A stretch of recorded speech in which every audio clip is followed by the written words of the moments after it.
Good morning. I am back, somewhat surprisingly, after yesterday. After yesterday's... what should we say? Mind frame issues? Mentality challenges? Yeah, I started feeling pretty negative yesterday about everything. But woke up this morning feeling a little bit more positive for some reason, so we will, I don't know, not think about it too much and just play a few games.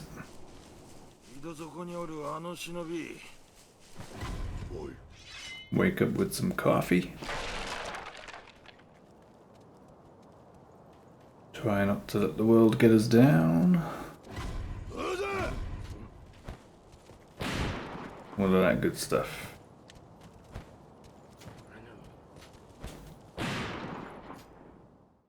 Oh, I did the double jump straight into the window, so you've just got to jump quicker, it seems.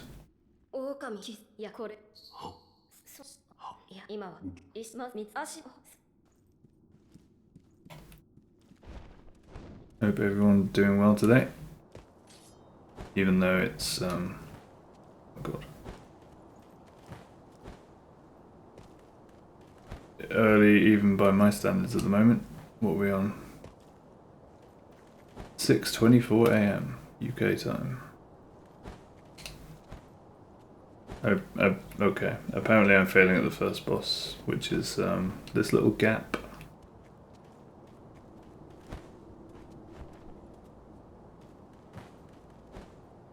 Oh my god, we did it. We did it, chat. We did it.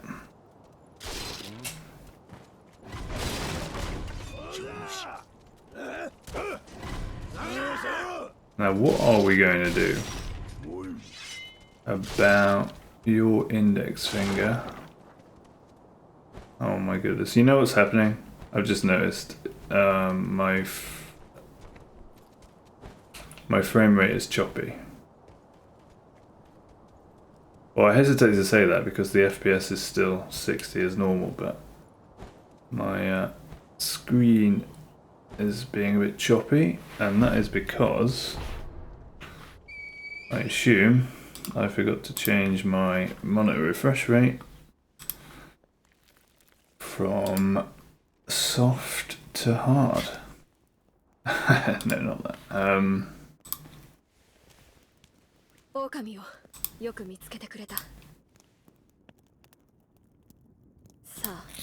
From 120 Hz back down to 60. So let's see how it does mid-game, because I'm not actually sure.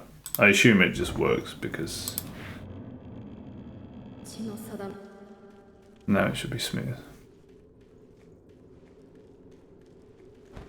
It's so weird, you have to go down to 60 Hz on the monitor for Sekiro to run smoothly.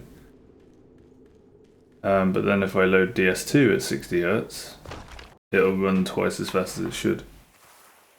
Unless I'm on 120 or higher. So, riddle me that.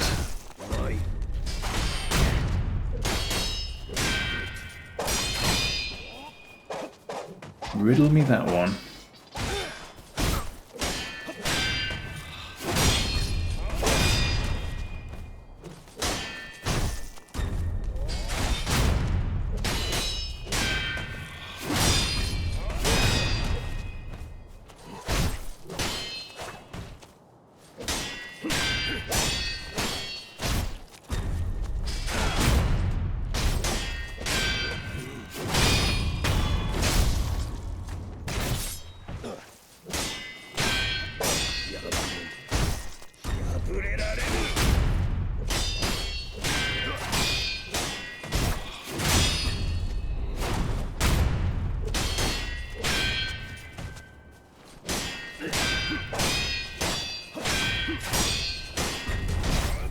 Oh, I was doing so well and I pressed circle for Mikiri counter, which I don't currently have. I gotta parry that. Not a problem. Not a problem.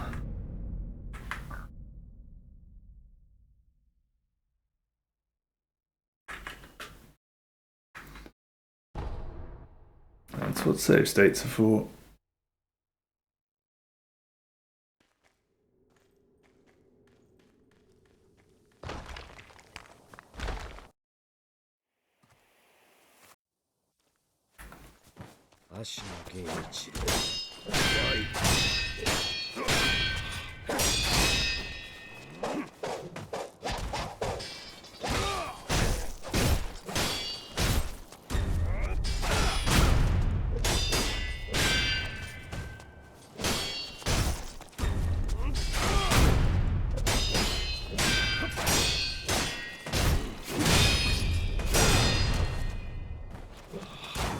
Oh, okay.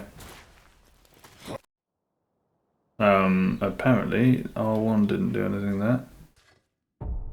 I swear I had that problem yesterday too. I have to keep an eye on that and make sure it is me and not the game.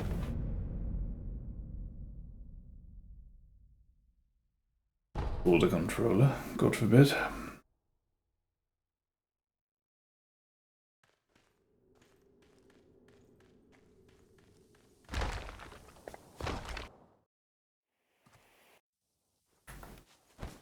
I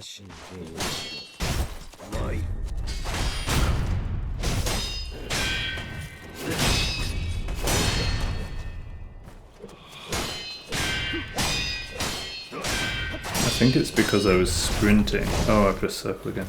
I've really got to stop doing that. I think it was because I was sprinting into him. Yeah, that's why I got hit again. I was just sort of thinking, I was trying to work out what was the cause of those hits. And I think it was because I was sprinting forward rather than step dodging forward. And I think if you're holding sprint, it'll take a longer time to do an R1 or something like that. Okay, here we go.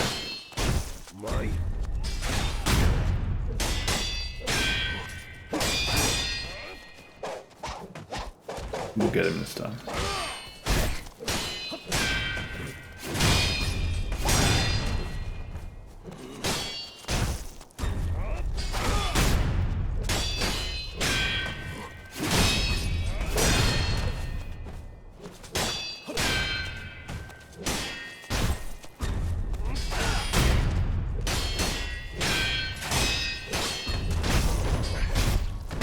I was about to press circle again.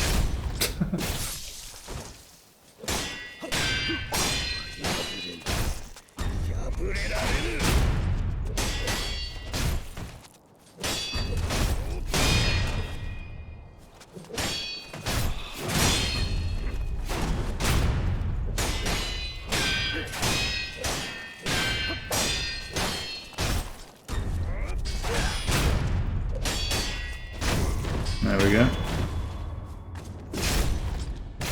So that's the biggest challenge on this guy now, is because I'm used to Mikiri countering thrusts, it's remembering that I don't have it at this stage of the game.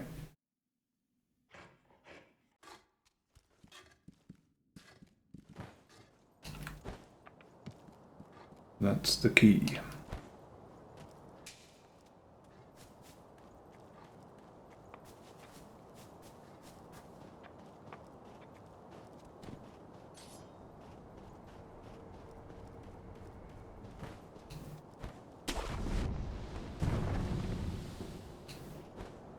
Super hyped for Nico, who yesterday completed the Godrun 3 SL1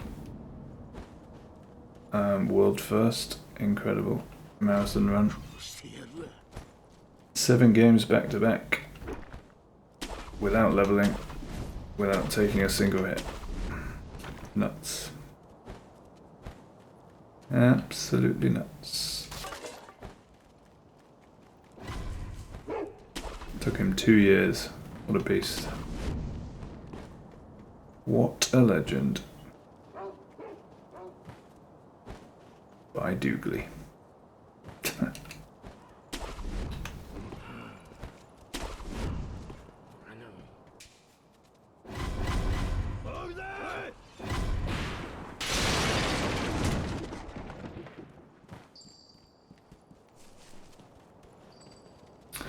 I hopped on Liza P briefly yesterday because I hadn't tried it on this PC yet. And it runs really well. But I also found myself naturally using claw grip on there, which is kind of cool.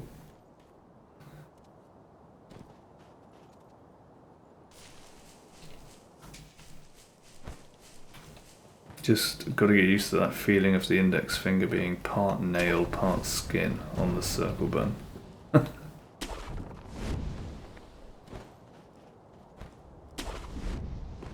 It's all about relaxing those fingers and holding it with the palm of your hand rather than... Yeah, it's still going to take a long time to get used to, I think, but it's coming, which is cool. It's actually happening.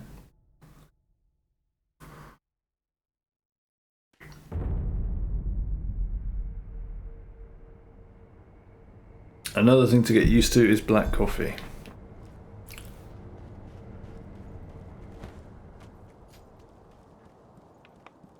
Because the oat milk that I've been getting is harder and harder to get these days. And it's also, I don't know, a complete rip-off, to be honest. You get a litre for like £2. And it's mostly water. So... But that's why I get a specific type with 12% oats instead of like 9% oats, which makes a huge difference in the creaminess, etc.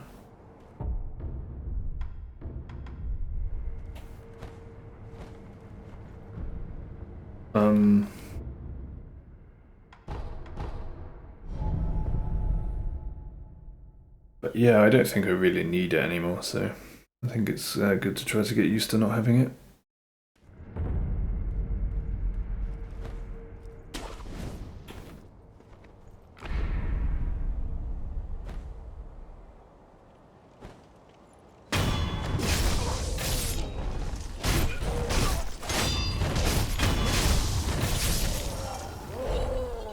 Now remember, we use claw on this guy as well.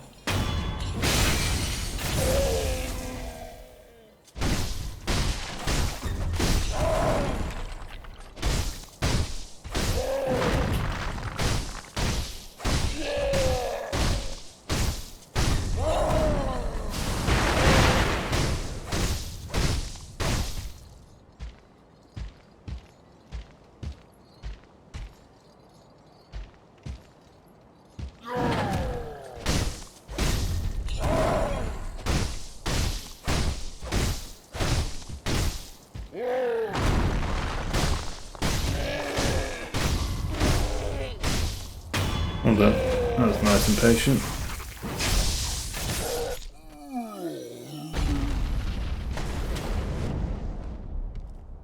Nice and patient. Okay.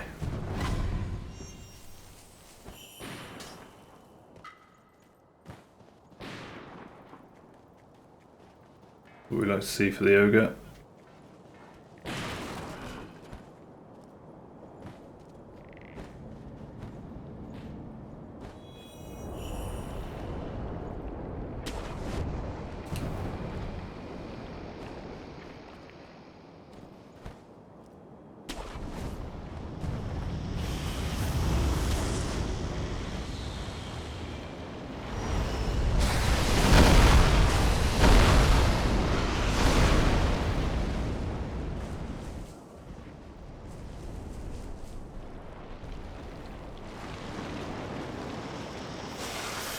Good.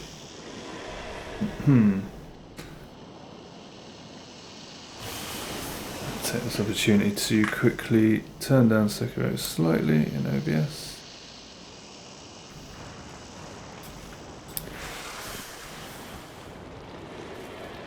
And almost accidentally hit the snake on the way back.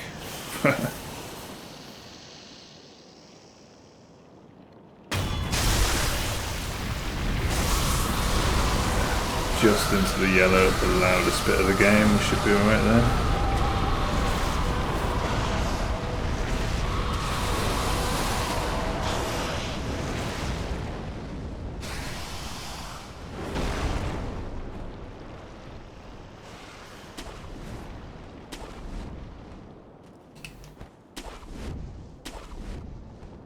Yeah, so it was interesting to sort of see where I am with Lies of P, because I haven't played that for quite a long time now.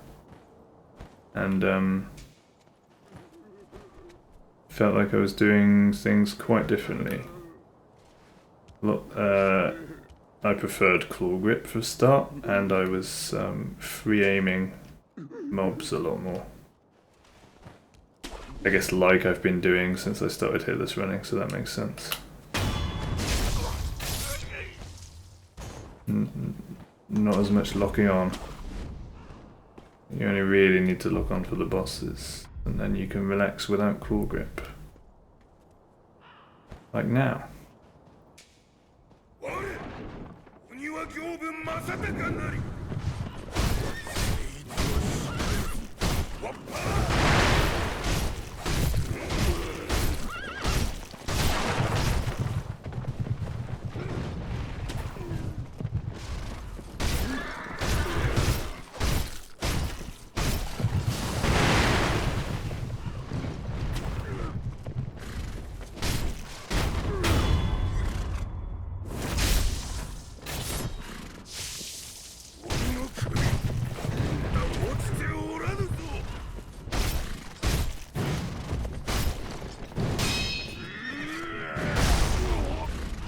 Yeah.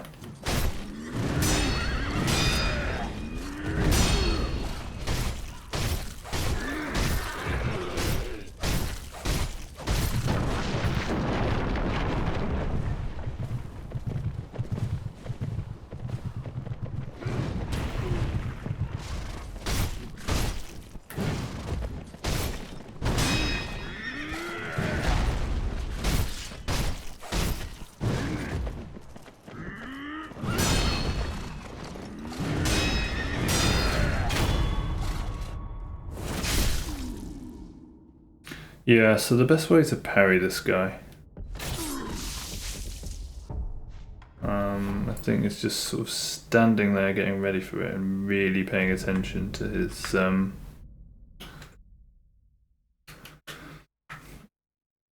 animation as it comes in. So I got a block once there, I think, which is why I restarted. Or maybe I just got straight up hit once, if I remember.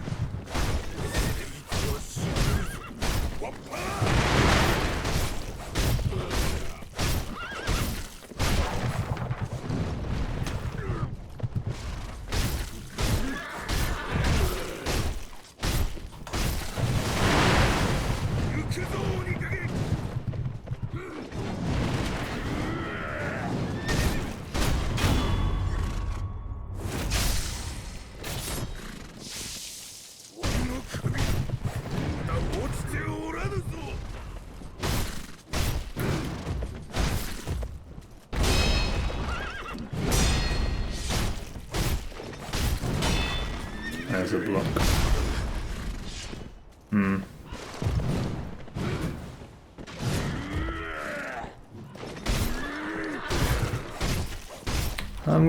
I want to try Nico's strat at least once.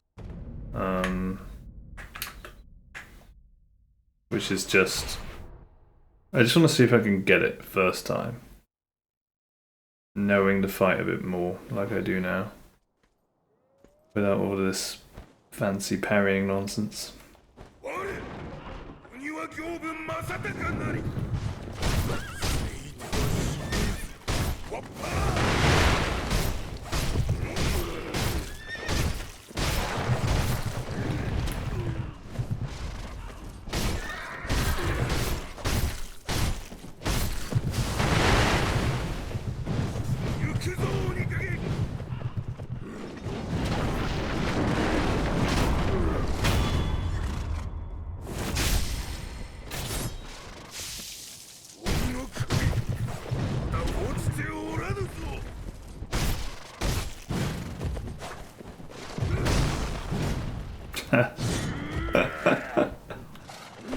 I tried Nico. I couldn't even run away from the attack. No, that's because I went for a third attack when I shouldn't have. That wasn't Nico's strat. Nico's strat is hit twice, then dodge underneath the front of the horse, and then lock on and run away. I went for a cheeky third hit, so we won't do that this time.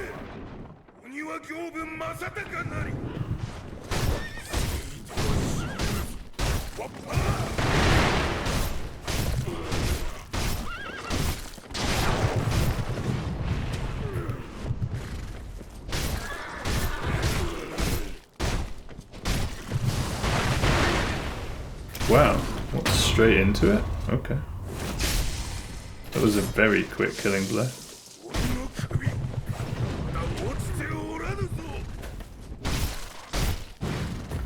Okay, now stay out.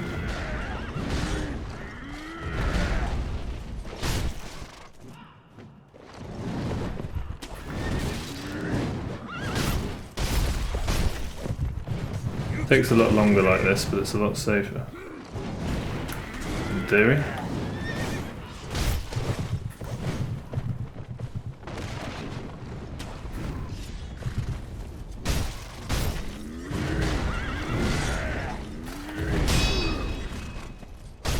Didn't like that position, so I thought I'd go for a parry to get myself out of it.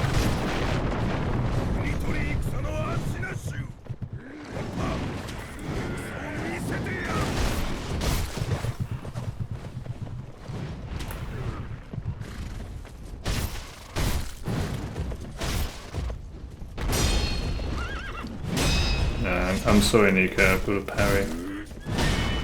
Damn it. Got a parry better. I don't know, it's now I'm in two minds. The problem with Nico's strat I found is if you're at the wrong side of the horse when you grapple in, I don't really know what he does.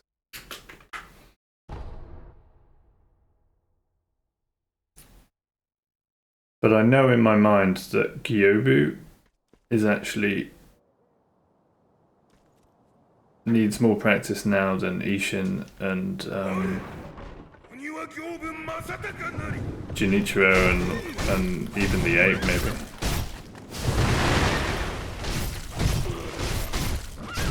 Those bosses are feeling better than Gyobu now. I guess I haven't had as much Gyobu practice, but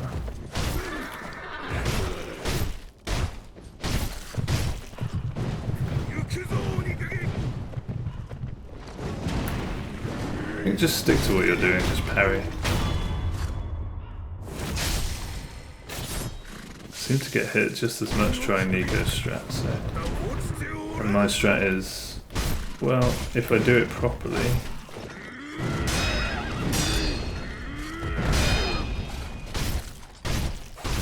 could be considered safer because it's quicker.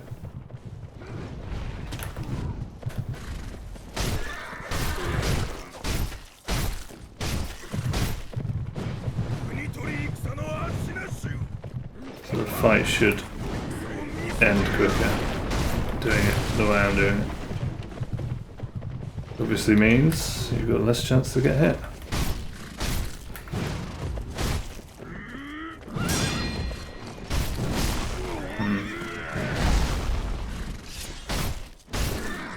Of course you've got much more chance to get hit. Every swing if you stay in range of it and need to perfectly parry it. So there is that.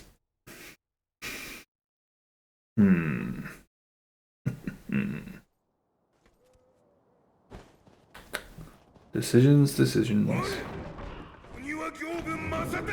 I think I've just got to hang out with Gyobu for a while longer until I feel confident with it. Because it's definitely one of the ones that is lacking confidence right now. Probably the biggest one to lack confidence.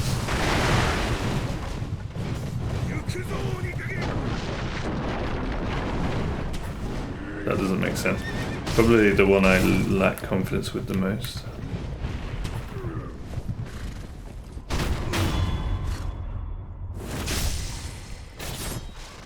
like it's never really been ironed out, you know what I mean?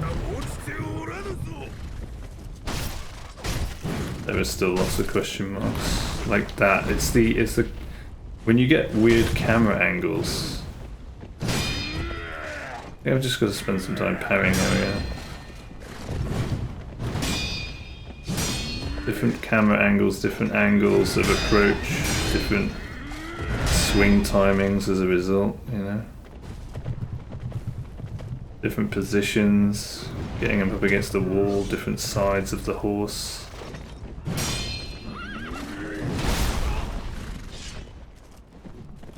And then obviously the different combos. Yeah.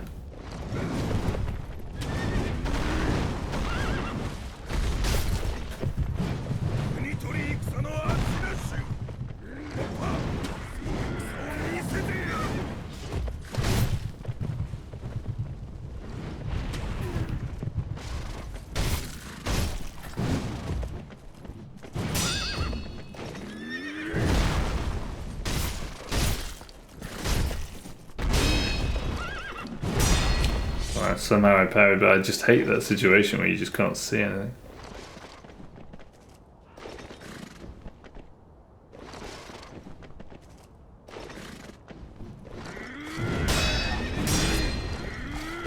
Well, that took him a while. That fast one. I've got to get ready for that one.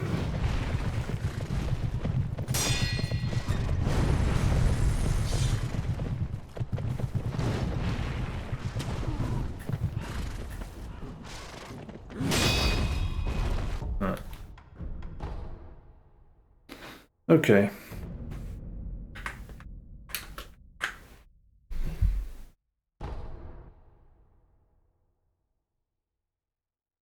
But I'm starting to agree with Nico here. I think that there's far too many variables when you're parrying Gyogu, especially in different positions and different rotations from different sides of the horse, you know. And each time it's going to be radically different. I don't know if it's worth it. Parrying him is cool, yes, but it's super risky when you're going for Hitless.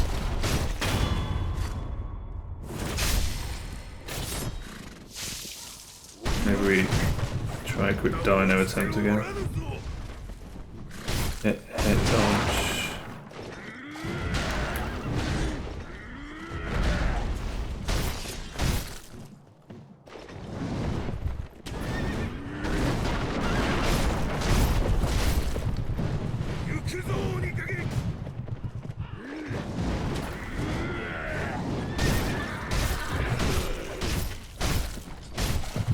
I mean, I haven't parried him, and that's already half a stagger bar, so that's pretty good.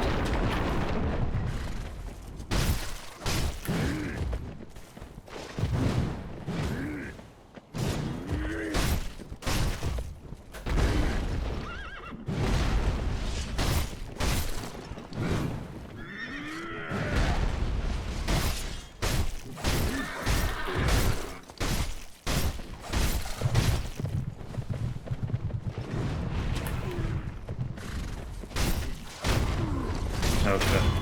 Yeah. Alright. I think we stop parrying him. I think I'm going to feel more confident with that. Yeah. And that was actually a lot quicker than I remember. Maybe it felt slower to not parry him before because I was running around and not sort of punishing him as much as I could in between attacks and things. But that didn't really feel that slow, honestly. That felt pretty good.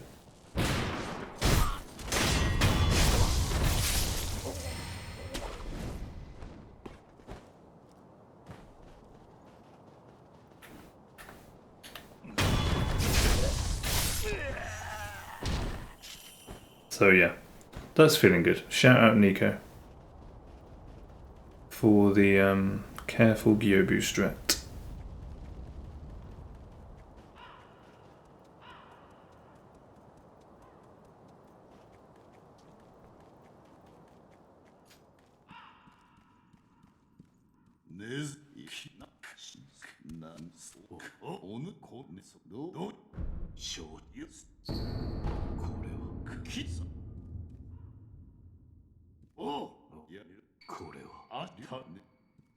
Best speed running, let's go.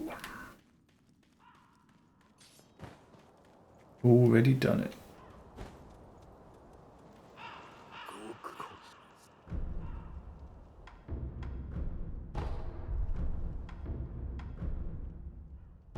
Come on, anyway. There we go.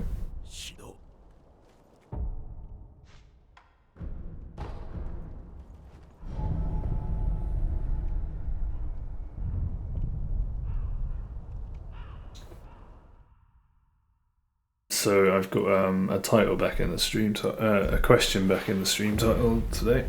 Be interesting to see if anyone answers it. That hasn't happened yet though, so probably not. But you know, it's there, just in case. You never know.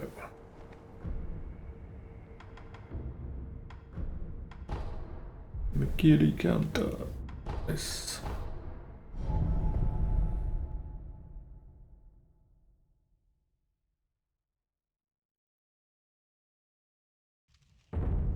But I don't really know if people would ever sort of choose streams or based on the title.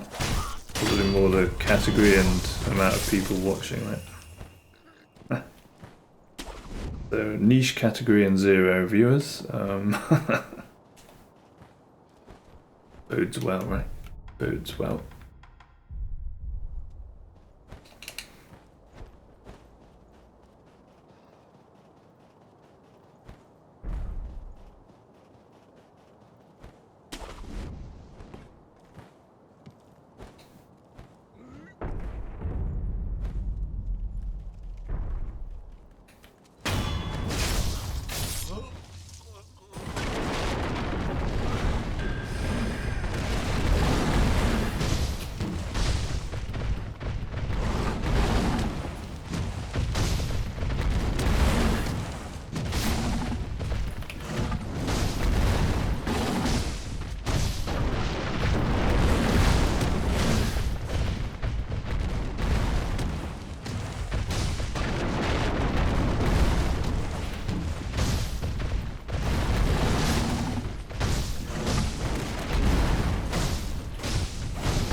Good ball.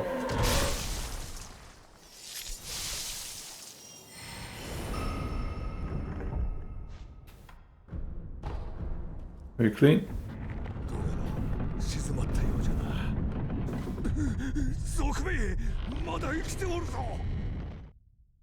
Modest Stormfall.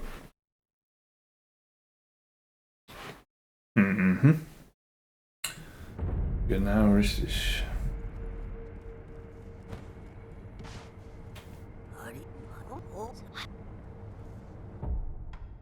Time to pop some balloons.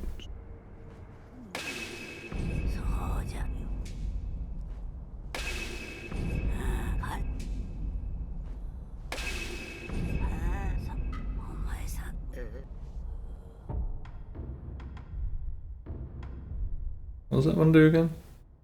Reduces damage taken. Blue, it's defensive, yeah. Blue defensive, red offensive, purple pretty.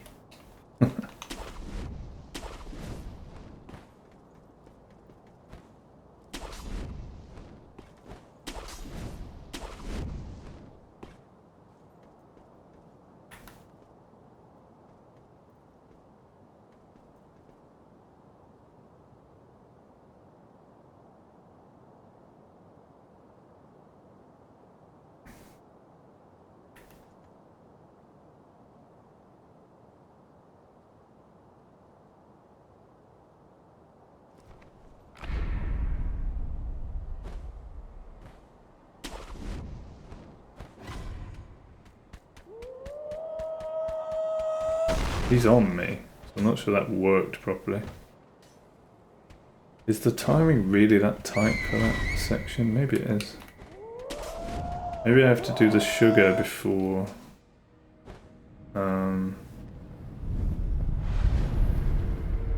like before the thing goes yellow. I mean, the yellow thing disappears. Before his aggro resets. I don't know. I've been hit in the back a couple of times by a projectile from that guy, I think. Either from that guy or someone close by.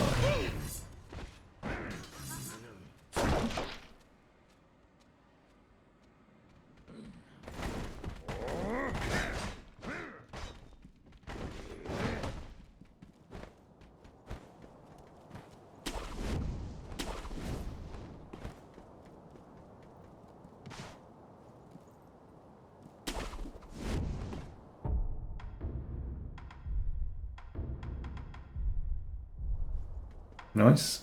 Genichiro type.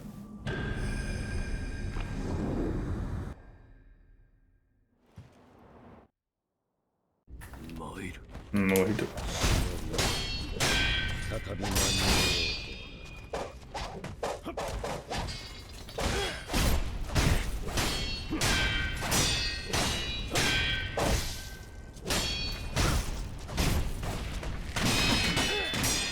Okay.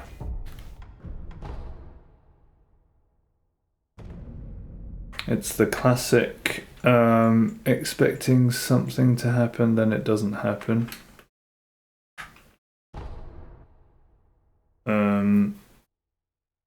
If you expect one thing and you prepare for that, you lock yourself into that eventuality, and it's harder to adapt to what does come.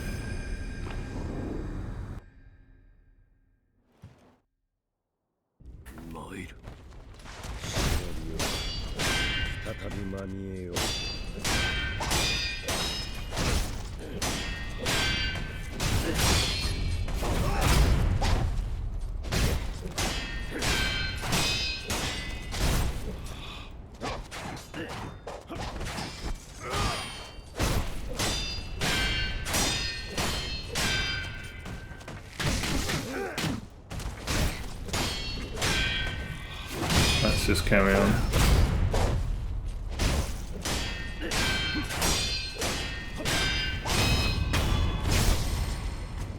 Get into the groove.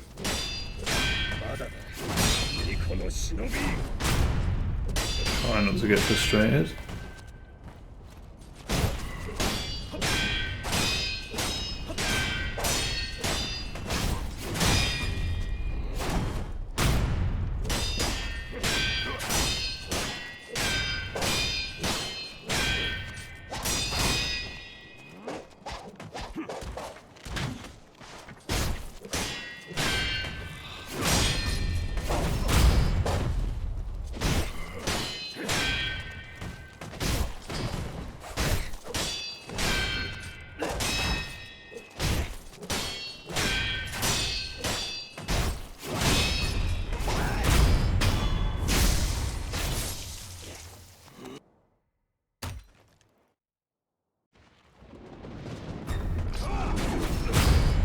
Hi Scarlet, how are you?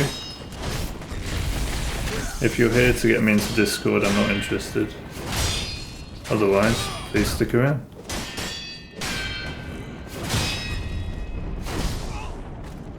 Kung Fu in red and blue, dope. Yeah, but I'm just like constantly messing up at the moment.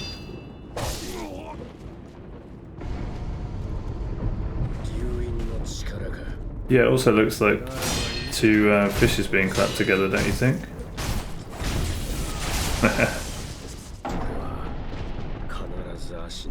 Don't you, Mike? What do you mean, you can't hear me?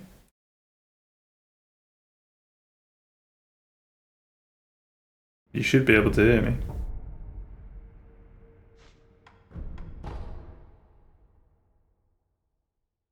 You're playing with me, aren't you?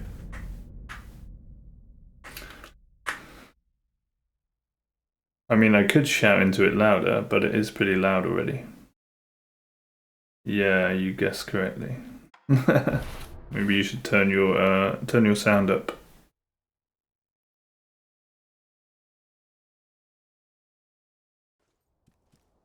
Sure. Do you want to answer the question maybe when you've fixed it?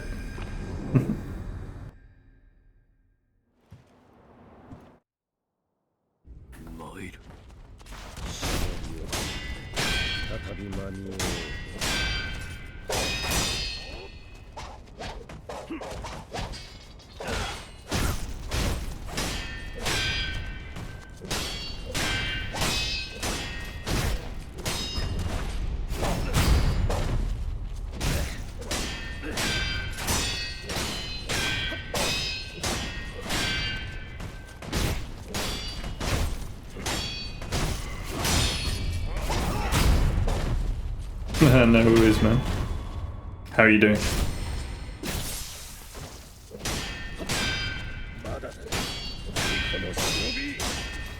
How are you, buddy? And also, can you, if you're inclined, answer the question in the title? That's my conversation starter for the day.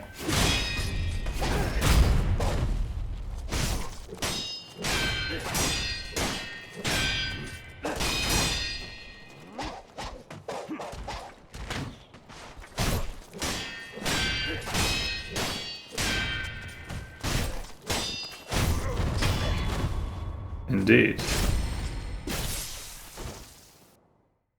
Yeah, well, that's why it's a conversation starter.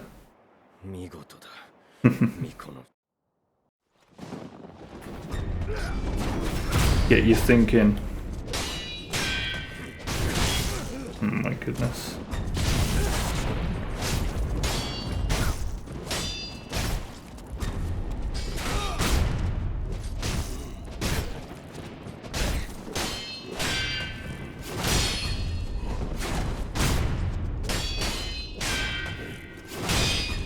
Excellent, go for it. What are they?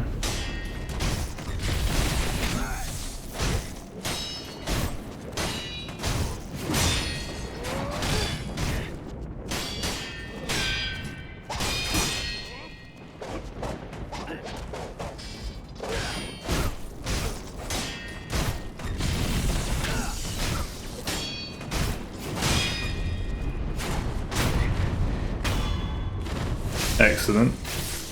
Absolutely. Fully agree with that one. Sorting out our food situation globally is a very good place to start. Yeah, and there's no real excuse for us to not be able to do that, I believe.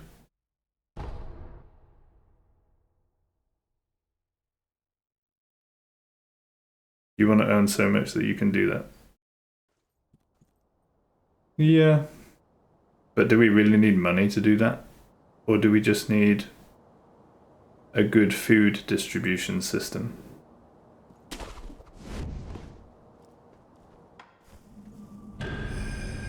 Remove pollution. Another good one.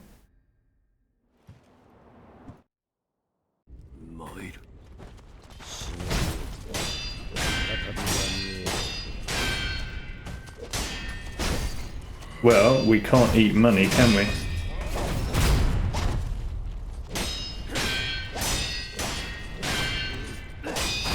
What is money in your mind? And why is it required for food?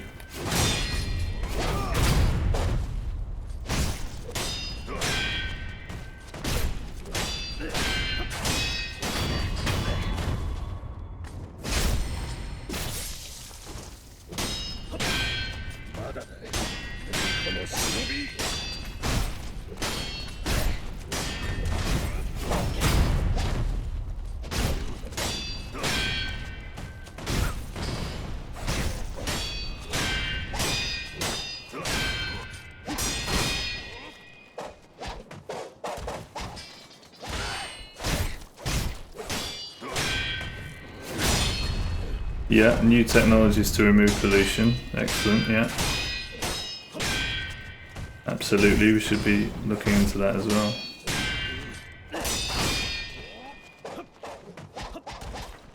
We used to trade things with, yeah, but it's just an idea, right? It doesn't actually exist. It's just an idea. It's an idea in our minds, a way of organizing our activities and basically separating people into how much power they have to consume, right?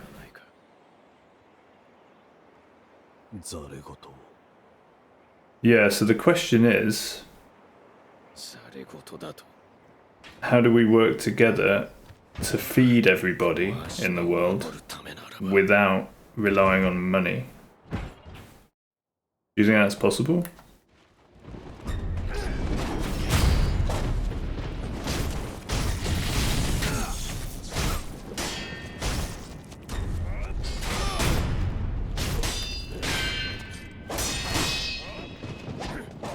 Yeah, how would that work, do you think? That's the sort of alternative I want to come up with. So I'd love to hear any ideas.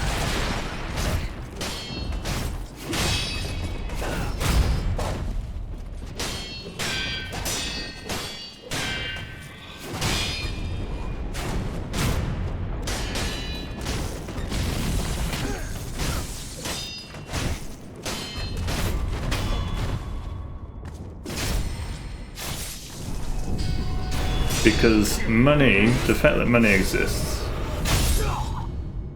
in my view, creates a lot of shit in the world. Like that first time chatter there, Prada Prime. So the reason for that bot's existence is to make money by selling other bots as fake viewers on Twitch. Now that to me is a complete waste of everything. Energy, focus. But yeah, sorry, I should wait for your answer because I'm really interested. Some farmers, some good managers. Yeah, exactly. So what you're suggesting is we come up with a good system, the best system we can, for producing the best food that we can and making sure that everyone is fed, right? None of which requires money. We just feel like it does because we're all used to operating with money and organizing our activities around money, right?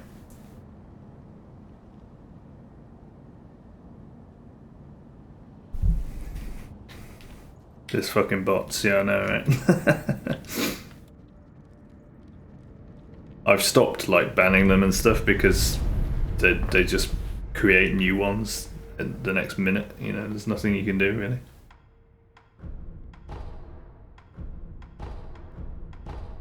But again, the only reason those bots exist is because of money. And the only reason a lot of what humans do is because of money. Think about the financial services industry, insurance companies, accountants.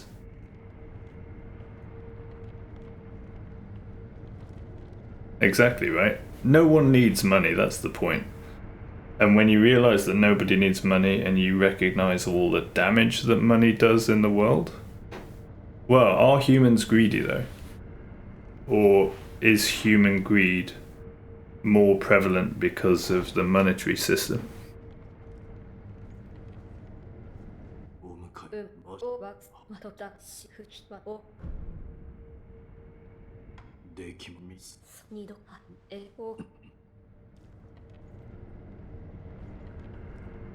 See, I'm not sure greed is inherently human.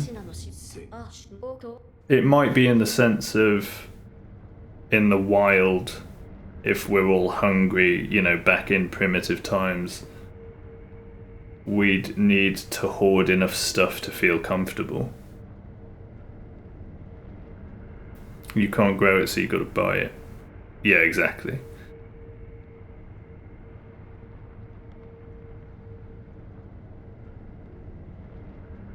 Or you can't grow your own food currently, therefore you need someone else to provide it for you, grow it for you, which is currently what happens.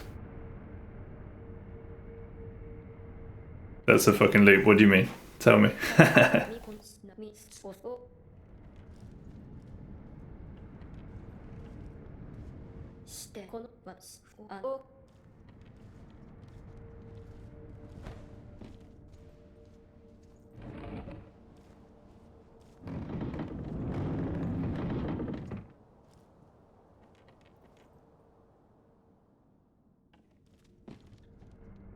Yeah, so that's an important point. So say you're sat around and you need food. You're not really doing anything. You can't make your own food, so someone's got to provide you with food. Now, it's only fair that you do something in return, right?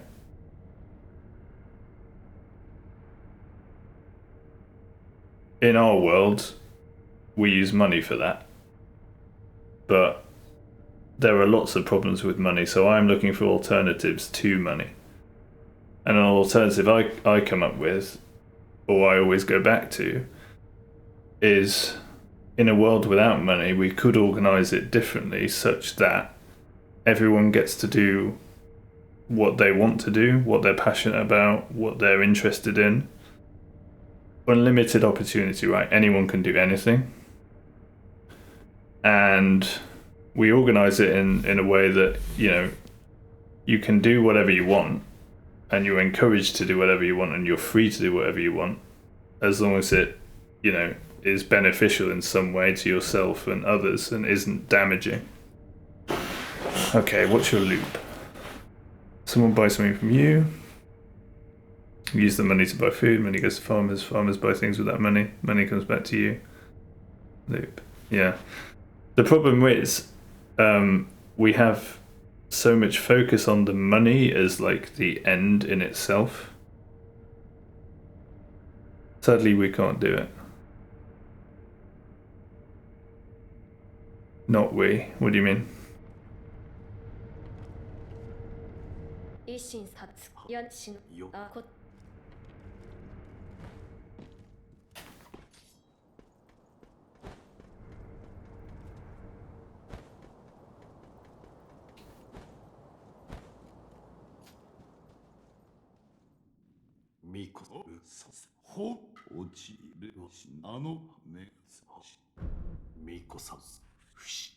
Yeah, we need lots of people. Well, this is what I want to do.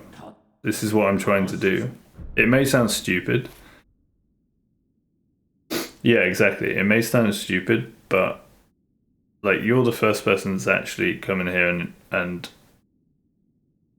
engaged with these ideas with me, which is what I want. And basically what I want to achieve from my online presence, which is pretty new. Yeah, exactly. I want to build a community online because it has to be online, right? If I want to build a global community, globally connected community with enough people in it where we can have a real democracy and actually decide things for ourselves rather than just having popularity contests every 4 years to elect a prime minister to do it all for us and take all our responsibility away, you know? We could have a real online connected global democracy where we all decide on how we want to organize things. And I think that's the future for humanity. And I haven't been able to find that no matter where I've looked. Exactly. So, if you are interested, you could be the first person in that community. Because like I say, you're the first person that's come in here and actually had a conversation with me about this stuff and hasn't wanted to just make money from me in some way. Going back to the money thing again, you know? So to me, that's what I want to focus on for the rest of my life, because I don't see any other way forward for humanity. So I'm dedicated. And I'm losing money currently because I'm not working or anything because of it. I have some savings to live off currently, but I know myself for my own life, I've focused too much on money, far too much. And I still do. It's like almost impossible not to, right? Because the world revolves around money. But I also recognize that as as the root cause of most of our issues, is all of the focus on money. Because therefore it doesn't matter how people make money. If they have money, they're deemed successful. The problem with that is you can be evil, make a lot of money, and people will see you as successful. Right?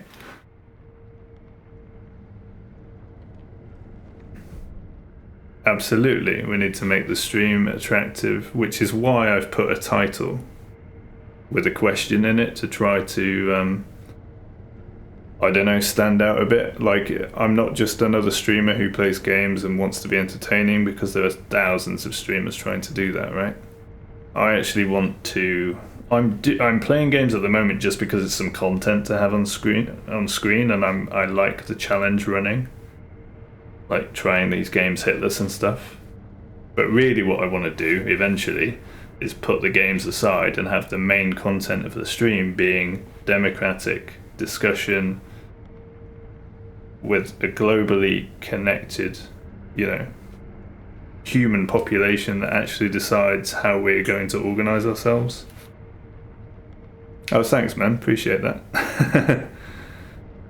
Yeah, I could do just chatting, and I have thought about it, because yesterday morning I struggled with, no one being in here and just playing the game by myself and talking to myself, and I thought maybe I do need to try like a more pure content approach to it.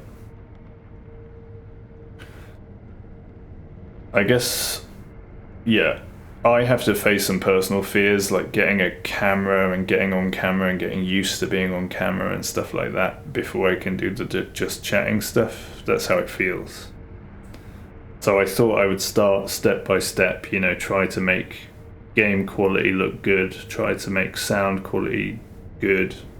Exactly, you need something to showcase, and I have some abilities when it comes to computer games, so it's like, well, at least that's something to start with as a visual content. And then if it attracts enough people, we start talking about the stuff that I want to talk about, i.e. making the world a better place for everyone, for literally everyone. Not one single human being left behind. As the focus switches to that, then it would be like, put the games aside, get a camera, have just chatting always on, and then try to build a system with, say, for example, as the community grows, we get people from all different kinds of skill backgrounds. And obviously, ideally, you'd have people working in the tech industry and stuff, and who have the ability to maybe put together an online system where we have like voting and polls regularly, stuff like that. And the more interest that's garnered in that, everyone could, start logging on every day and going, oh, what we're talking about today, we're talking about pollution, for example. How do we tackle that and stuff like that, Have polls, have voting. Because if that grows to a sufficient size, then it's only natural that then people would be like, well, hang on, we don't need these politicians, we don't need these heads of corporations with all this money, with all this power in a few hands, because we realize that their power is completely illusory, and it's only power that we give them. Main problem is we. What do you mean? Oh, broke. Going back to the money thing, yeah, classic. However, that's why we need to turn the focus away from money, right? Because we are all human beings, and we all have abilities, we all have dreams, we all have emotions, we all have drives and passions and interests. And I think if we focus on those things and working together, we'll realize quicker than you might think that we don't need money anymore. All we need to do is work together and give everyone the opportunity to do their best. And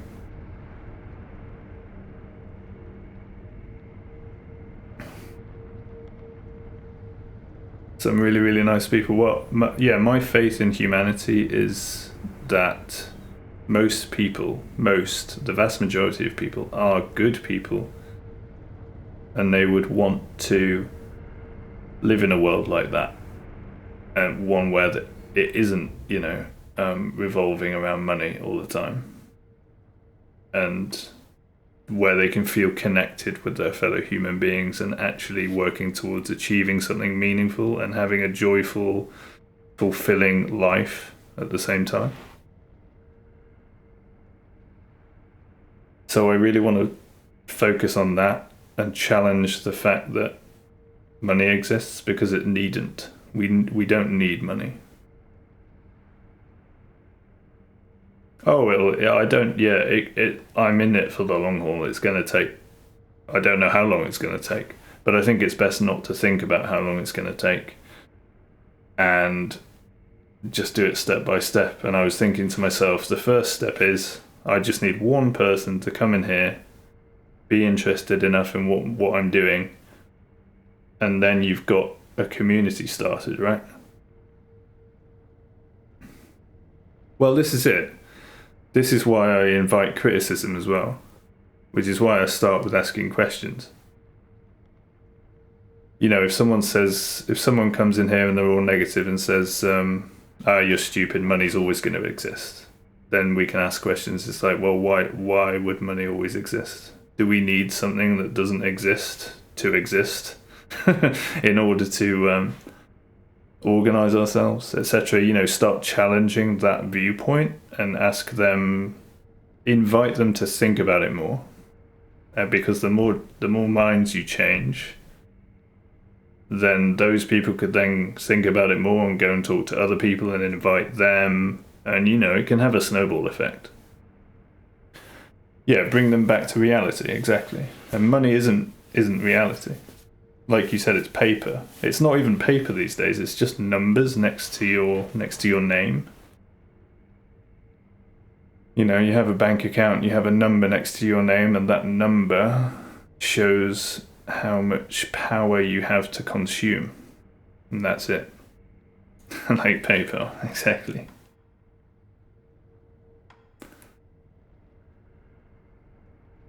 Yeah.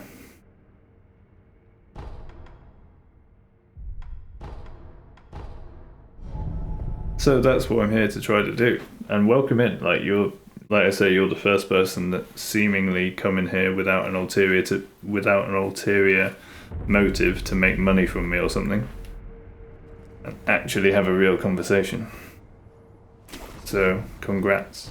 And I'm interested. How did you find me? How did you end up in here?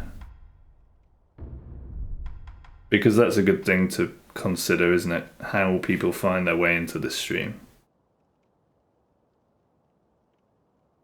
So you were here to make money. Yeah, well, that's been most of the people that have come in here. Good. And I thought to myself, okay, try not to alienate these people, because they're all just trying to make money like everyone else is, and instead invite them to try to think differently. So I'm really glad that that's the case. And thank you for being honest, saying that you wanted to make money from me. Because that seems to be the case for most people that come in here.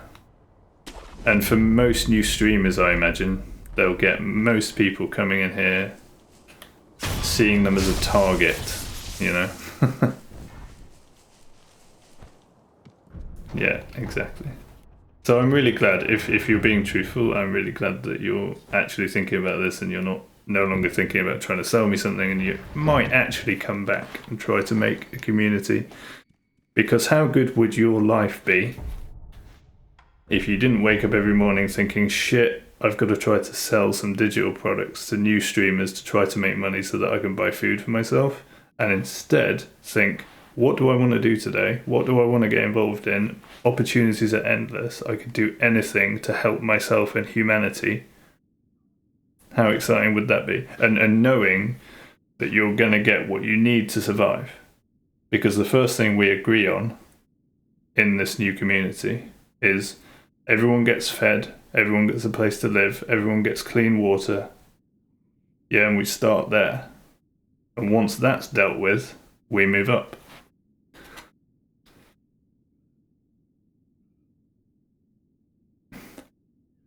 Yeah, well, like I say, mate, most people that have come in here, they all have Discord communities. They all say the same thing as you. And I'm not going to sort of join like all of these Discord communities with people like, you know, trying to sell stuff or whatever. What I want to do is invite people here to this community to bring everyone together. Like literally every single human being on Earth. No one left behind. So if you have a community, I challenge you to bring those people here so that we can talk about this stuff and actually get this ball rolling. Because how exciting would that be? You know? I personally think that would be the most exciting thing possible. Okay, well, so it's your community. You sort of, are you the leader? You know, do you own it? If you are, then you're in a unique position where you could grow this community very quickly by saying, hey, I found this streamer, I was just going to try to sell him something, but actually he wants to change the world and he's making a lot of sense. So why don't we, you know, is it, if anyone else is interested, this is what we're going to try to do, you know, stuff like that. So you're in a great position where you know people already, and you, through word of mouth, which is the biggest way this idea is going to spread, I think, through word of mouth, can invite people over and think, hang on, yeah, let's try to stop all of this money-making business and actually try to make a new global democracy for us all. And obviously, the more people that come in, the more, and they're interested in helping out, the more chance we have of making a successful community. Because I can't do it myself. I need everyone else on board, basically, you know? And then, like I said, the more people that come in with more skills, the more we can do for ourselves, right? Imagine getting a few farmers on board, for example. Or like I said, excuse me. Like I said, tech people that can make some kind of democratic polling site, you know. Excuse me. Over there to put power in your voice, but you've to leave a speech. Yeah, well, like I say, I'm working on it, man. I've been streaming, a few weeks now, a couple of weeks or so. And my job is to face my fears for streaming and speaking and getting a camera and switching to that just chatting, you know, category. And working on organising the effort. And it's a big task, but I can't think of anything else to do with my life now. I've tried everything else and nothing else has worked, so. Just coming out of a few years of depression where I honestly didn't think I was going to make it. But now I have some energy to at least give it my one last best shot, you know? To try to make a real difference in the world. And it's challenging, and yesterday I was feeling very negative. If you check out the VOD from yesterday, it's rough, dude. It's rough. So I'm really, you know, it's really nice for you to come in here and actually start engaging with this stuff. Gives me a bit of belief, you know, gives me a bit of hope.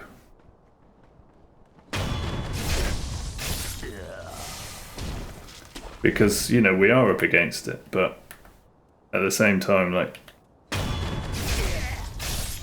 nothing that comes that easy is really worth it in life and all of that jazz, right? At least that's what I keep telling myself. Yeah, I understand for the time being. I appreciate that, dude. Yeah.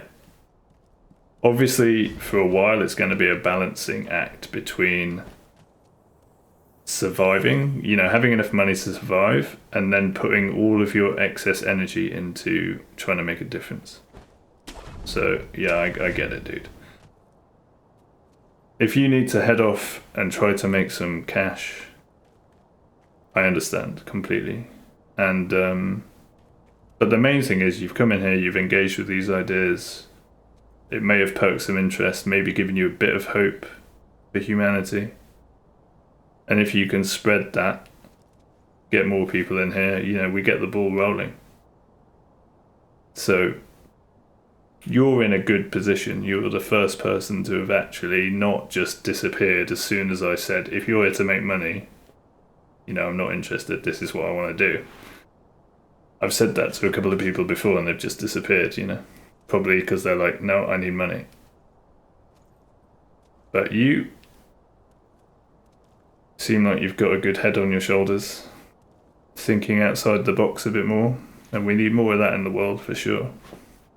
So, well, I really appreciate that. And I've got some good vibes from you as well. So, that's made my day, honestly.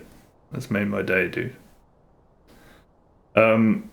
So what you need to know before you go is, at the moment, I'm live every morning. So sort of 7 a.m. UK to 11, something like that. Every morning I get up, I stream, trying to make this community. Obviously the schedule can change. I needed to get into a rhythm of something where I'm always at least online, just in case I can connect with someone like has happened this morning. So I'm in a good schedule at the moment. Yeah, exactly. So I should be on every morning. You can always drop me a DM in Twitch. You can always drop a stream chat in Twitch. We'll always see it. And yeah, if you've got to get off, mate, I don't, you know, totally understand. It's been good connecting. You can spread the word as far and wide as you can. We will go from there and see what happens next. And I'm very excited. Even more so now that I've actually connected with a human being. So kudos to you, dude. It's been a pleasure. Yeah, I totally understand you. And I like your honesty, you know, you're just like, yeah, at the moment I have to make money, that sucks, but it is how it is, fair enough, you know. I got you, don't worry, man. And who knows, maybe next time you'll bring a friend or something. So, yeah, look forward to it, man.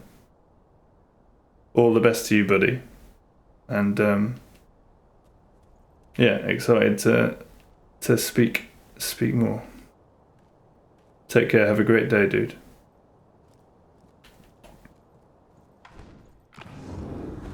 Ciao for now.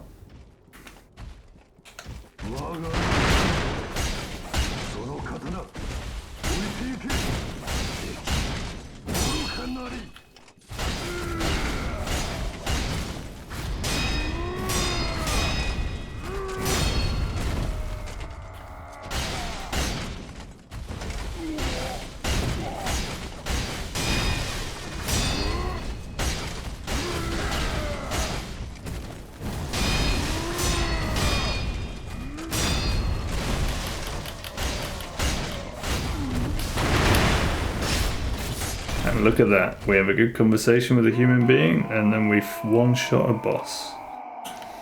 Things are looking up. Things are looking up. There is hope for us yet.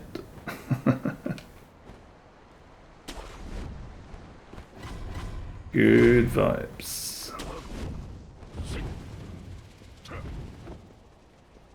Anyone watching on the VOD in the years to come, it happened, it started here, right? it started here with Mr. Scarlet Cat. Great name, by the way.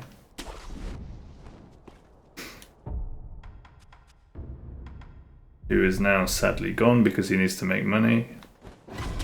Now he's sad about that, and that's actually a good thing.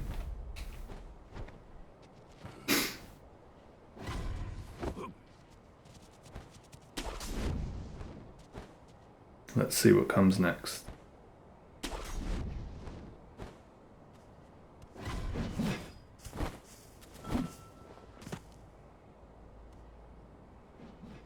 He raised a valid point though. I need to get on just chatting, I need a camera, I need to actually tailor my content for my purpose, you know? At the moment, I think that's what I realised yesterday, is the content I'm, at least visually, with the gaming stuff, it isn't in complete alignment with my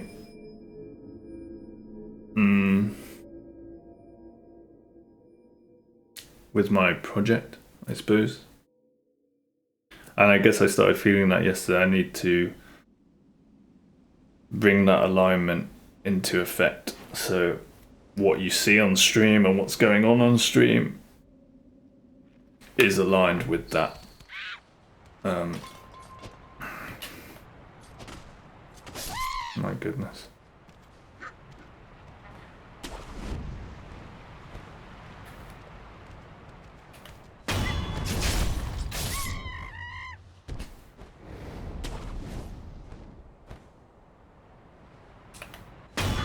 But you know, that was always on the cards. I just thought I need to get used to streaming. I need to schedule, you know, what can I do currently while I enjoy playing games. So that's something I enjoy. It's something that can go on Twitch.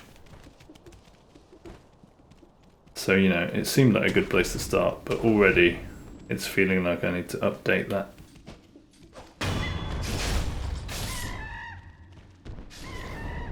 And make the content true to its purpose. Cheers.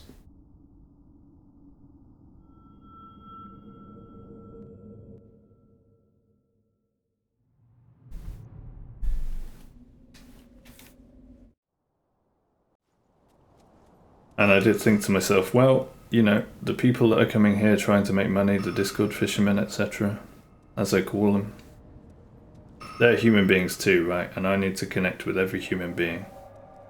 Fundamental levels. You know, we all need to eat. We all, at least for the most part, want a peaceful, loving, meaningful, fulfilling life. So we all have a lot of fundamentals in common. And we start there, you know. And that's what just happened, which gives me hope. He came in here wanting to make money from me. But because of what I said and because of what we discussed, it made him think differently. And something beautiful might come of it. Time will tell. I can but try.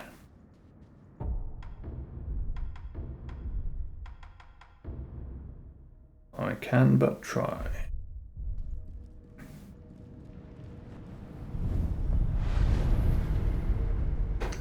Next.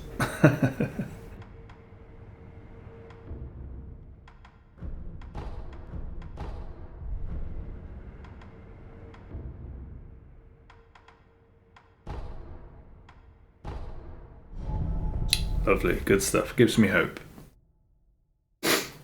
And that all happened before, what? 7:30 in the morning UK time, so there you go. I did think, am I really going to stream this early? Yeah, I woke up early, but yeah. This goes to show it doesn't matter what time. Did I get it? Oh, close.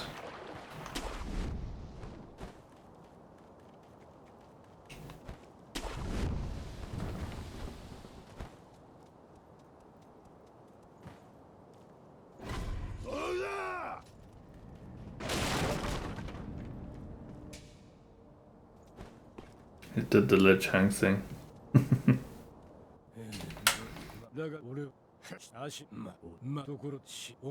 Oh, I did it again, right? Yeah. I got ahead of myself. That's the one thing. I mean, I'm not surprised at all, actually, that I got ahead of myself.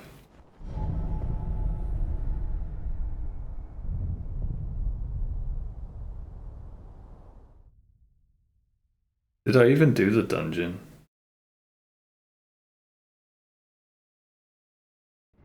Oh wait, I didn't get ahead of myself, I just didn't sell the heavy coin purse.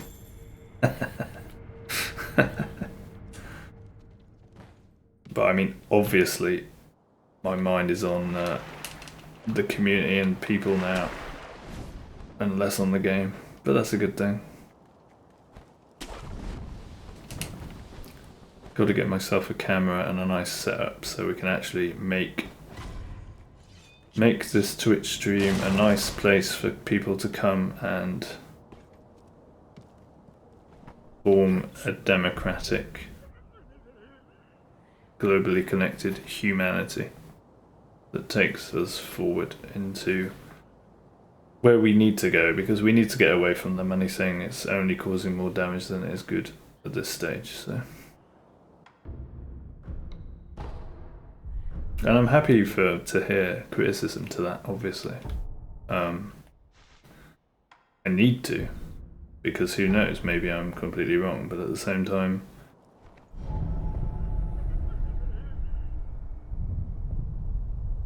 I need to hear something reasonable in opposition to that in order to realise that I'm wrong, you know. And I haven't heard it yet.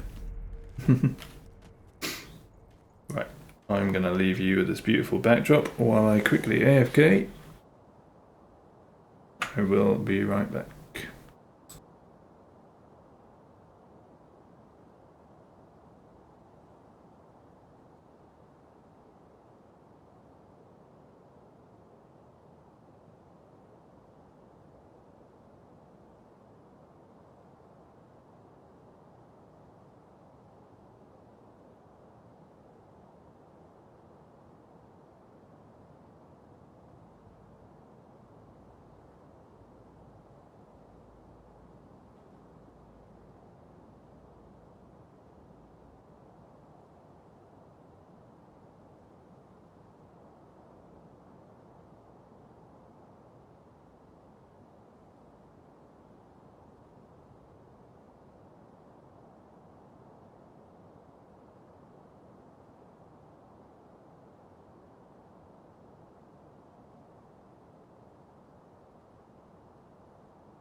And I'm back.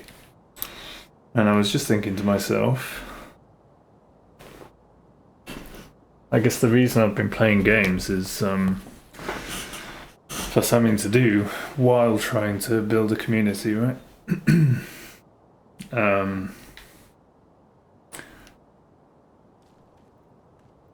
Because just sort of sat here talking to myself in just chatting. Not really sure how that would go until there are actually people to chat to.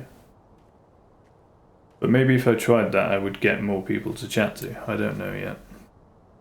Definitely thinking about that more now, though.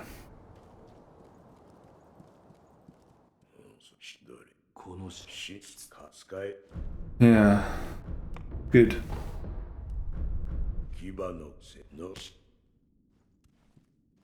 I think I've got to face that fear of being on camera and such and just go for it.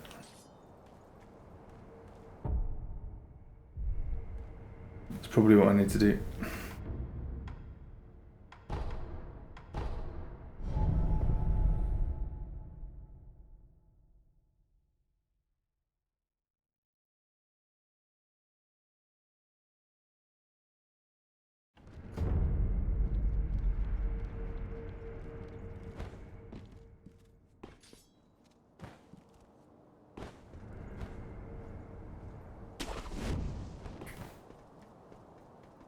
Another question I want to ask people that come in here, or maybe in the stream title, is if you could do anything, what would you do? And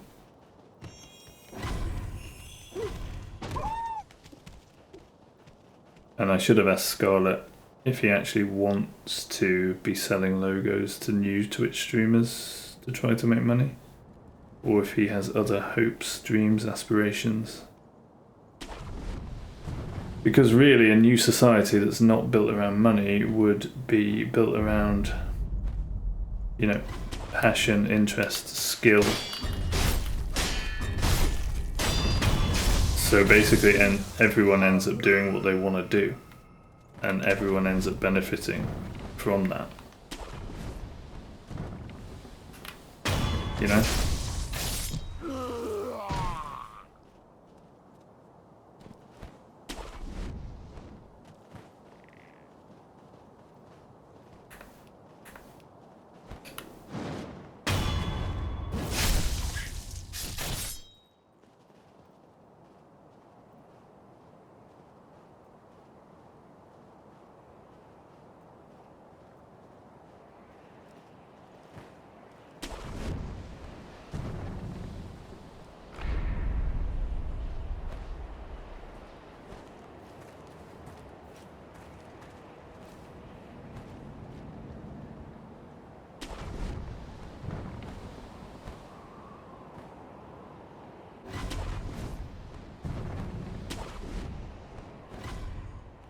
So that seems pretty smooth if you can get that grapple point there.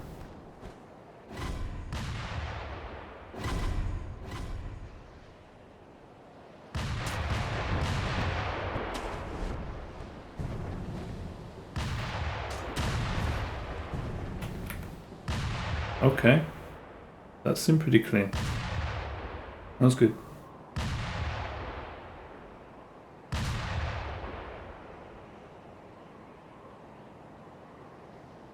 Scarlet Cat giving me some hope, restored some belief. Thank you, Scarlet. Hope to see you again, buddy.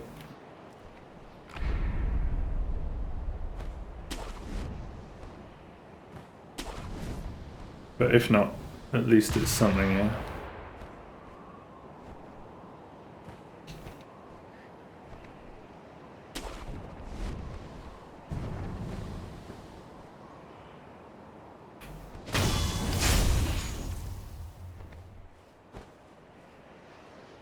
Maybe we can actually do this.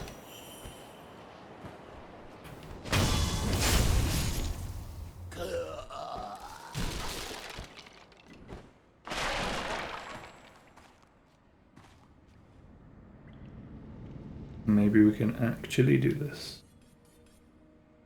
Mm-hmm.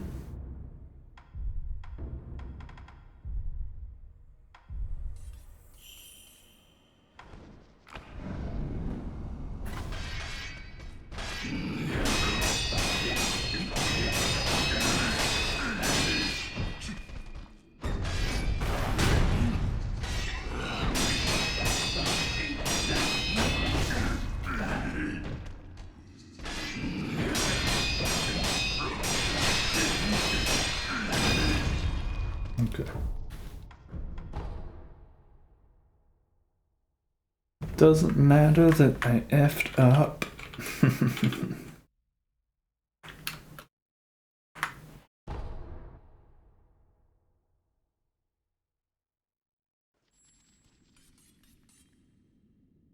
Maybe I should just get rid of the tell me in the title. Change it to how would you change the world?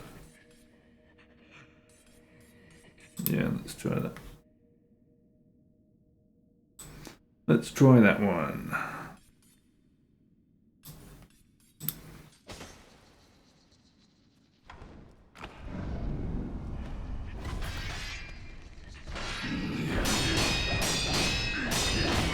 Okay, just too slow. That's fine. I wanted to check what I was doing wrong or where I messed up last time. And that confirms I was just a bit too late, so that's good.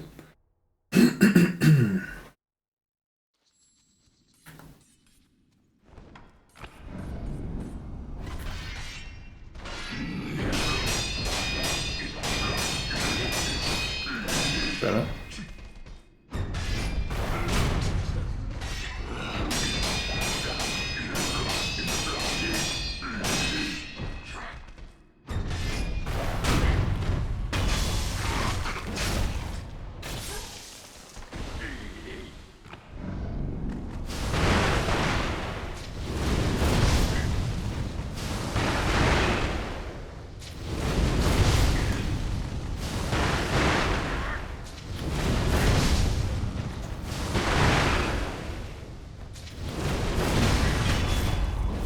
Nice.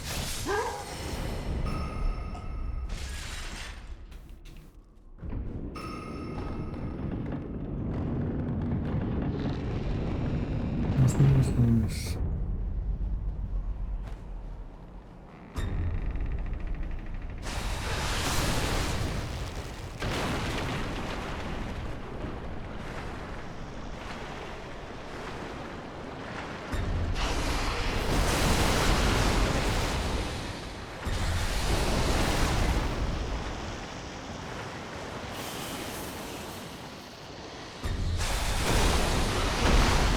But he raises a valid point. My task is to make, create the, I'll say, create the vessel, create the medium, create the medium for this new democratic online community that I want to make. Got to create the medium for it. And having Sekiro as a backdrop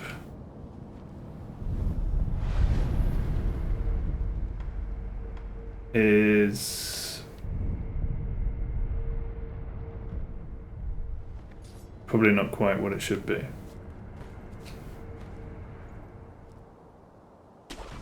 It should be me on camera monologuing about my ideas, building that alternative. I guess part of me wanted to wait until I had at least a few people coming in here to chat with before doing that.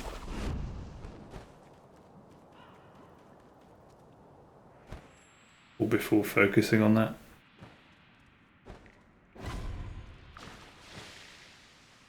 Because I'd feel a bit silly while I just sat here like talking by myself to the camera with no feedback. However, maybe that wouldn't be so bad. And maybe, like he suggested, that would actually get more people in here than just another computer gamer on Twitch,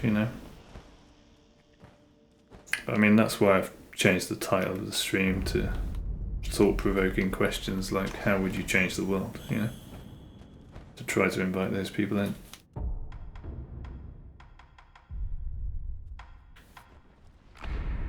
We'll try to get that ball rolling.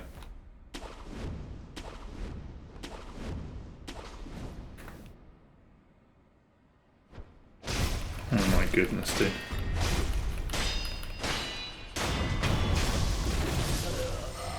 Real smooth.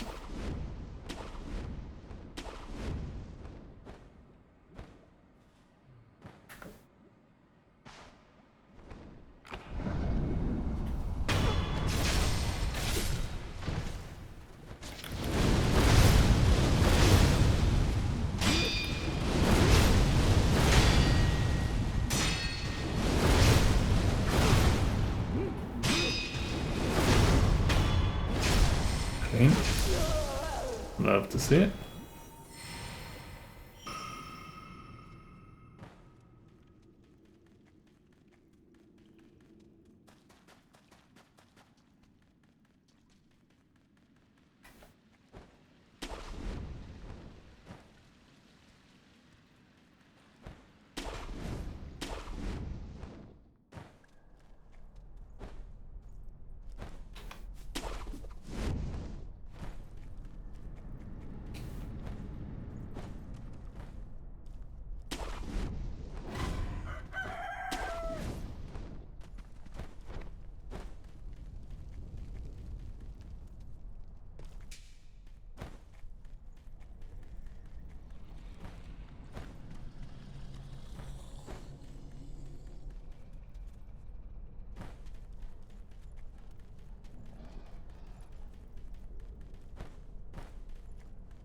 Definitely feeling more confident with the running sections now. Getting used to claw grip a bit, you know, it's good.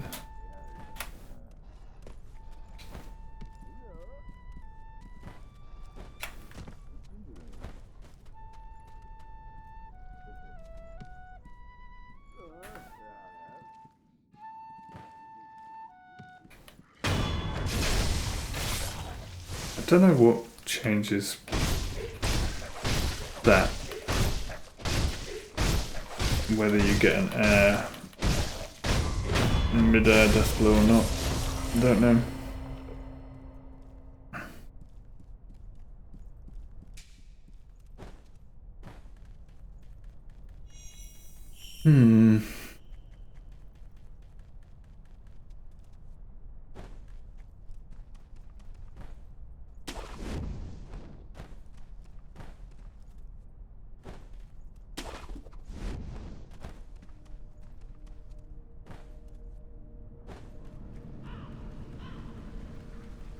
I've also got to not get too excited and not get... I don't feel like I am being, I'm just sort of voicing what I already know here, I guess. Don't put all my reliance on that guy coming back. If that guy never comes back and I never talk to him again, that's just the way it is, right? But I can't let that make me lose faith. Or make me give up, you know?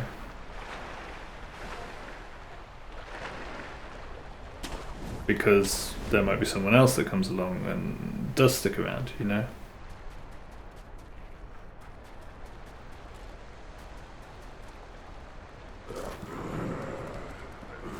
Thing is, if you make a Twitch community with a purpose, and then it becomes a general online community, that purpose will keep it going, no? Most Twitch communities are simply people that like the streamer and like hanging out to escape reality. I want my community to confront reality.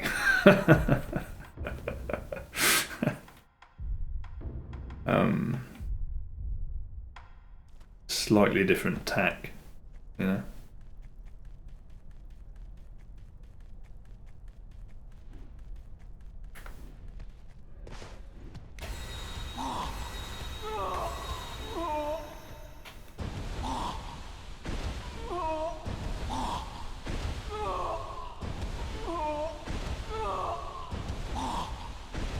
So I've got to make confronting reality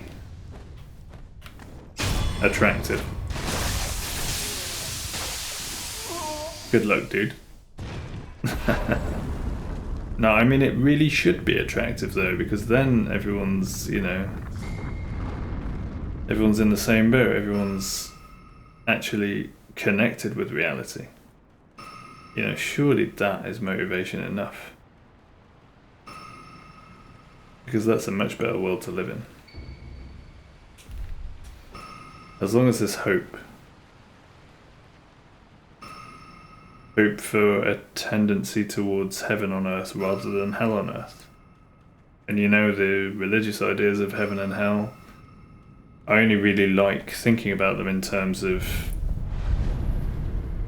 we have the opportunity, and we do every day, individually and collectively, either create heaven or hell on earth.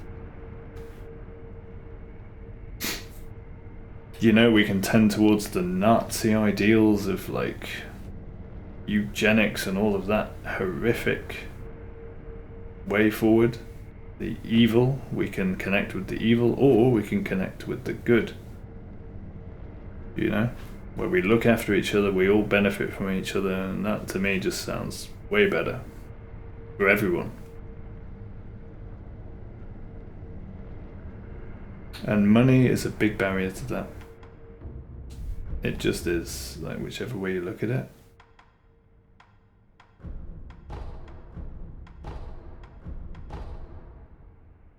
You can see it as kind of, you know, as lubricating and motivating in some degree for human activity, but it's always has that sour taste, right? It always has that sour taste of manipulation, control, persecution, of being forced into a direction that you wouldn't otherwise naturally take. You know, all of those bad things, and also idolizing money. When you idolize something that doesn't exist in reality, we're in trouble, and that's where we are right now. Most people do, and generally we are in trouble still. And we needn't be, not with our technological capabilities. We're in a position now where we can, if we decide, look after every human being on the planet, work together to make a better future for everyone on the planet, every single person. Both emotionally, materially, spiritually, all of the above. We are in a position now, a unique position in history where that is possible. And we're still in this archaic mindset of, you know, money and borders and trade and control and separation and division, and we need to move past that in order to achieve what I'm sure most people in the world would want to achieve. Okay.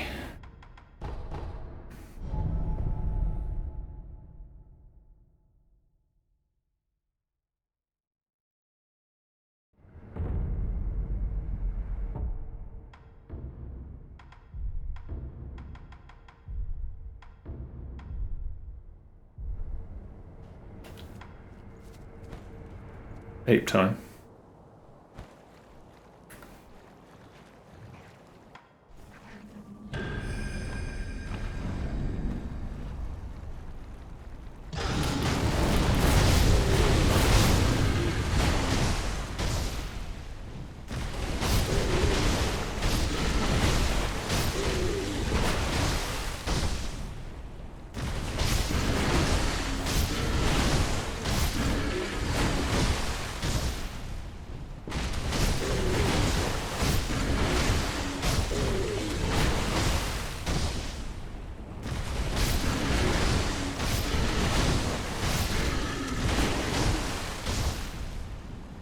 And if Scarlet comes back, I'll probably make him a mod. It sounds like he hates bots as much as I do. So he can have the pleasure of banning them when they appear.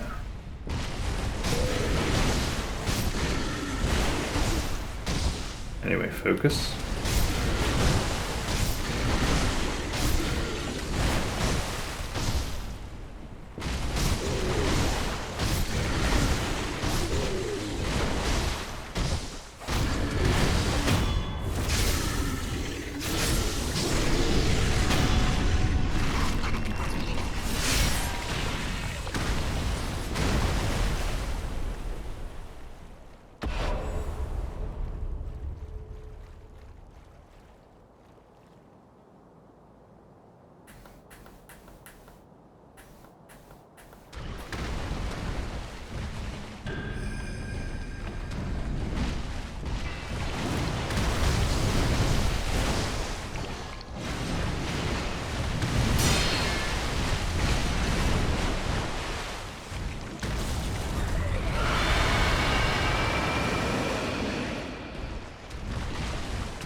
The tree got in the way.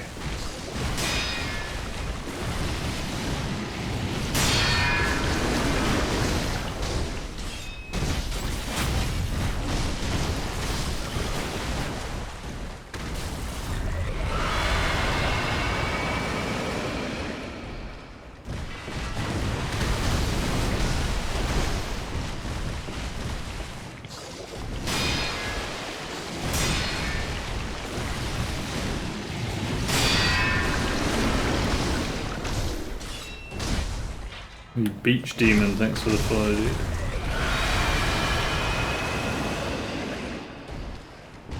Welcome in. Say hi, answer the question if you are so inclined. I'd love to hear your thoughts.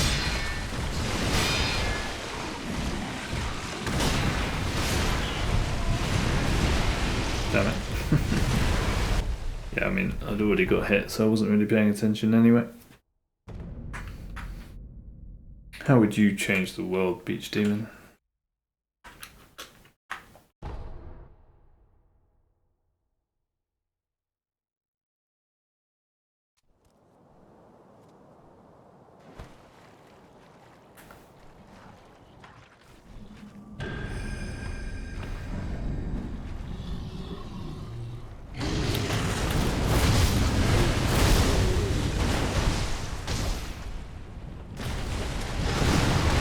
Sorry, I was surprised you actually chatted. I thought you were just another person to follow, drop a message and try to sell me something. Hey, how's it going? Nice to see you thinking about it.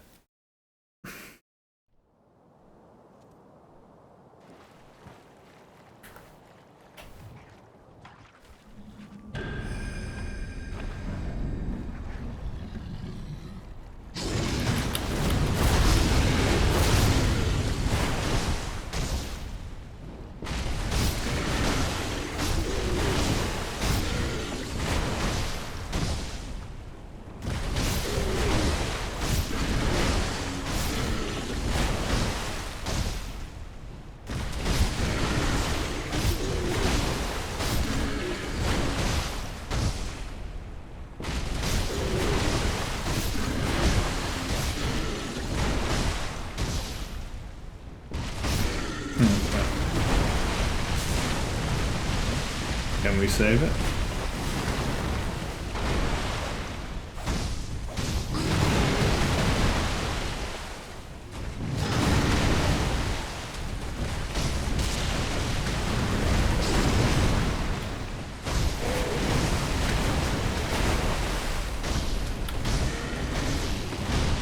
Oh my god, he farts? Who knew?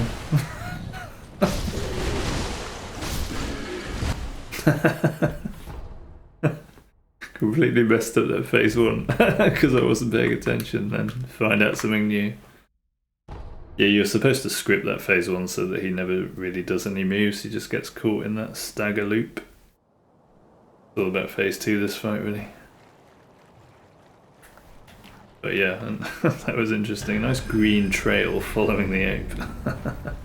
Yummy.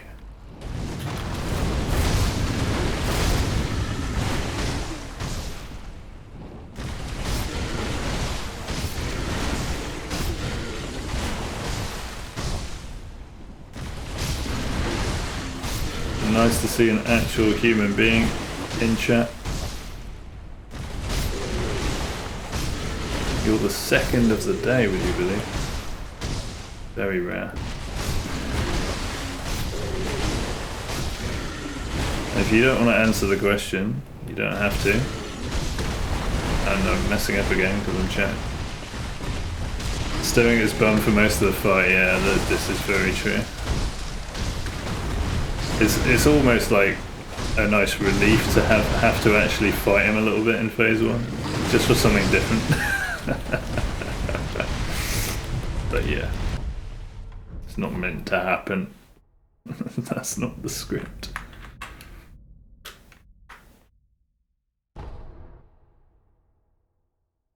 Yeah, no worries, mate. No, as I said to the last guy, what I want to do with this stream I want to build a community that grows into something global to connect people. It doesn't have to be on Twitch, but I'm starting on Twitch. Because I see the future of humanity being directed by a truly democratic practice where we all decide together how we organize our activities. You know, we all look after each other. So the first thing we would be agreeing that we all, you know, like Scarlett, the last guy, said, we all make sure everyone's got enough to eat, got clean water, got, you know, a place to live and all of that stuff. We start agreeing to actually working together, and the bigger that community grows, the easier that would be to then ignore any human beings who are just out for themselves, just power hungry, etc., etc. You're the opposite. Okay, great. Tell me. I'd love to hear your perspective.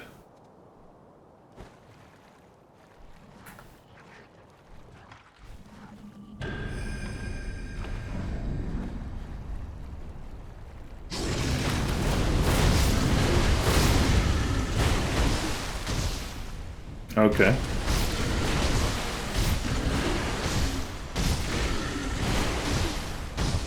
Inherent flaws in humanity. Okay, cool. Please explain. I'd love to hear your thoughts.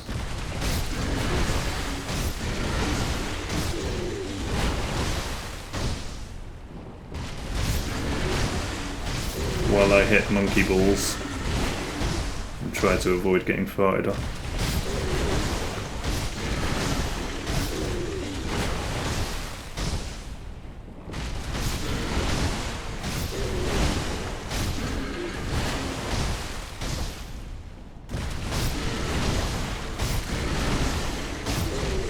Okay.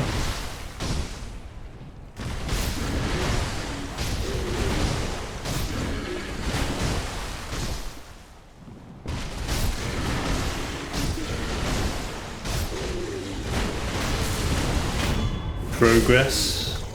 What sort of progress? What do you mean by progress?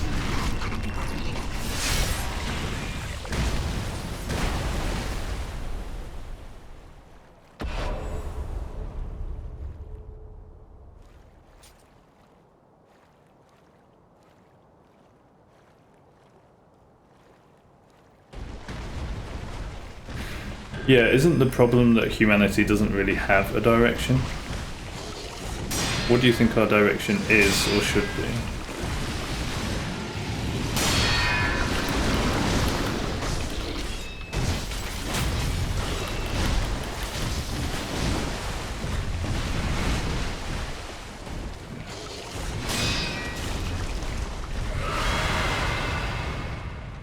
Oh, do you? That's really interesting.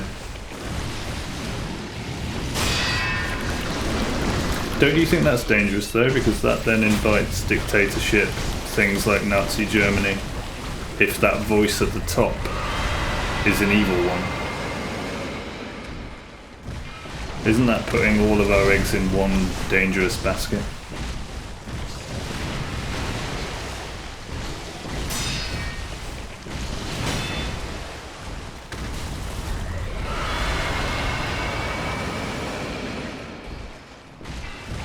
Also, isn't that giving too much power to one individual?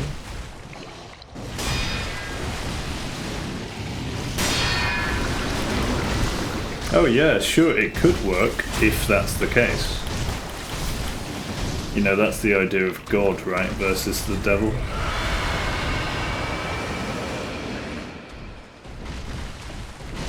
If that person is all benevolent, completely, you know, pure of heart.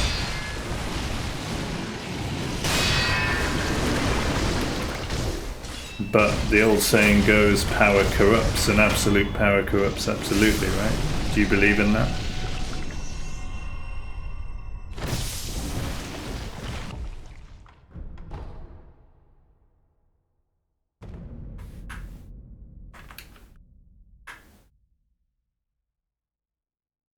Oh, sorry. The old saying says, the old saying goes something like, power corrupts, but absolute power corrupts absolutely.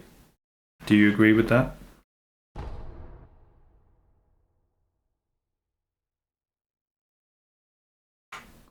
I'm going to change my mic filters.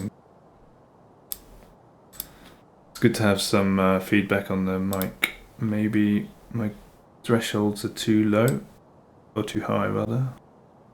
Let's go with that, and that. See where that goes.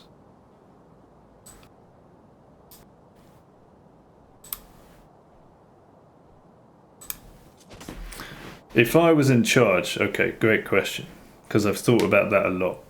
So what I would do is, what I mean by democracy, by the way, is we all figure out a system. Well, this is the thing.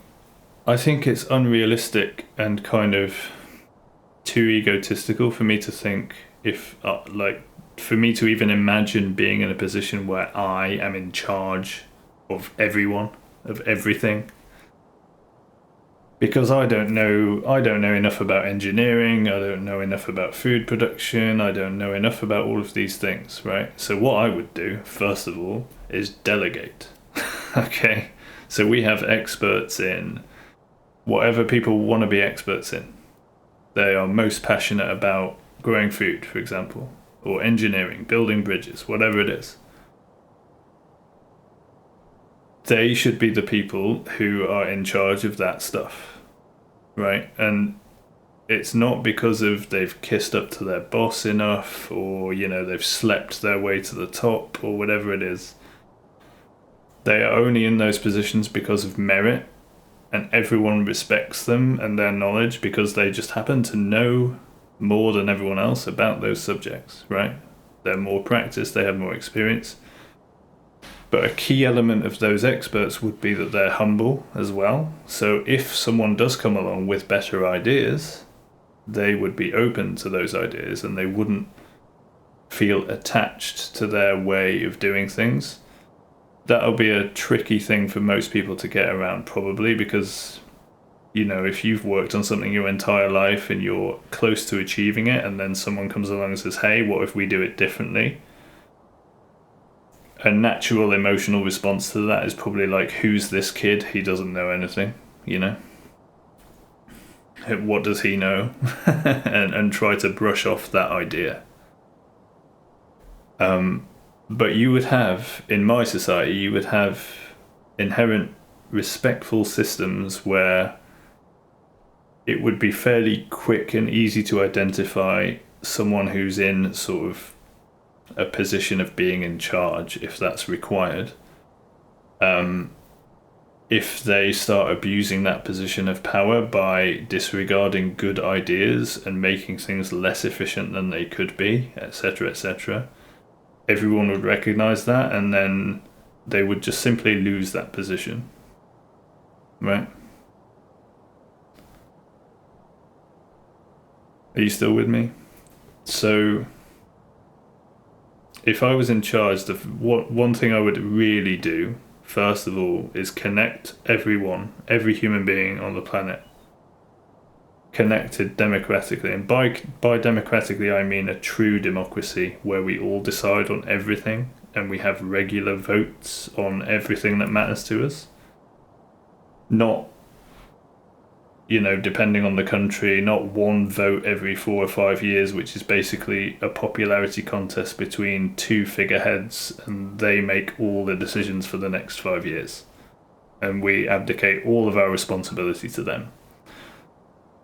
I think that's a terrible system, and I think that's landed us in a lot of issues that we're currently facing, along with the economic system being monetary. That's not good either, because as soon as you have a number next to your name that denotes how much power you have to consume and manipulate, it doesn't matter how you get that number, right? If you've got a big number, you're successful and you're powerful. That's not good, because in my society you would be working off merit, ability, expertise, humility. They would be the people that people would respect and look up to. not someone that's just got a lot of numbers next to their name and it doesn't matter how they got it. So that to me is a much more reasonable way of organising humanity. Money and power get in the way of so many things. Opportunity being a key one. For example, people are forced into this financial servitude, right, where they have to earn money, or they feel like they have to earn money to survive, to buy food, to pay rent. So everyone is born into a system currently where it's not about what you do, what your passion is, what your interest is, where your curiosity leads you, and how that can benefit yourself and humanity. It's about how are you going to earn enough to scrape a living. And it doesn't matter what job you do, if it pays enough, great. Because then you end up with a lot of human activity that's based on inefficiency, even based on evil practices. Cutting corners for the sake of money versus human well-being. And that's not good. Isn't that how it's always been? Sorry, what? Isn't that how what's always been? People have always had to earn their keep. Afford the necessities. Yeah, so instead of being forced into this financial loop, I think a better idea is everyone has an opportunity, or any opportunity, to do whatever they want, to contribute. Yeah, exactly. Burden, yeah, okay, so instead of this financial burden, this is where it gets interesting, because then we have to think about, okay, well, what motivates human activity, right?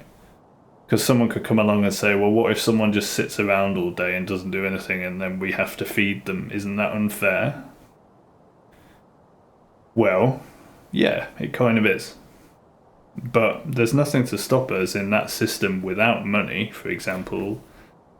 Because in my society, everyone would have a record, right? Everyone who's born, every human is part of the global society, right? And there's nothing, I think, nefarious in everyone having an online identity or file or something, because we already do, right? We already have passports, IDs, government profiles, whatever it is. We all have details on us, right? But I don't know if you've ever watched Star Trek.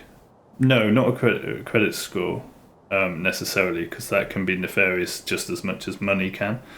But basically a record.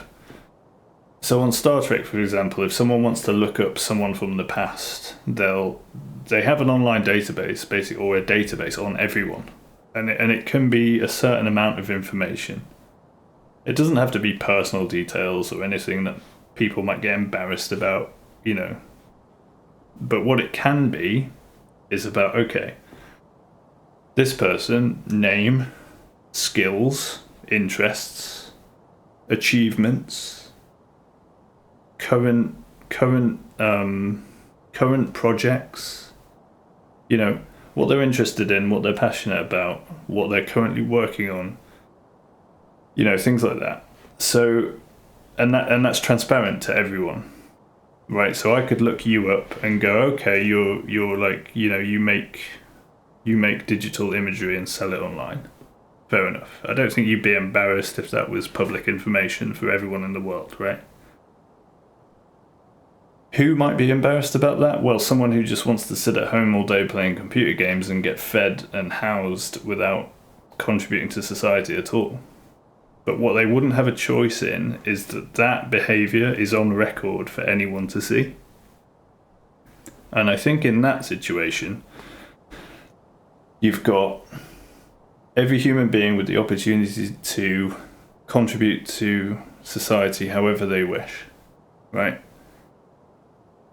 If opportunity like that is maximised for everyone, and there are still people who are just not doing anything and just eating, sleeping, drinking, playing games, not contributing to society at all,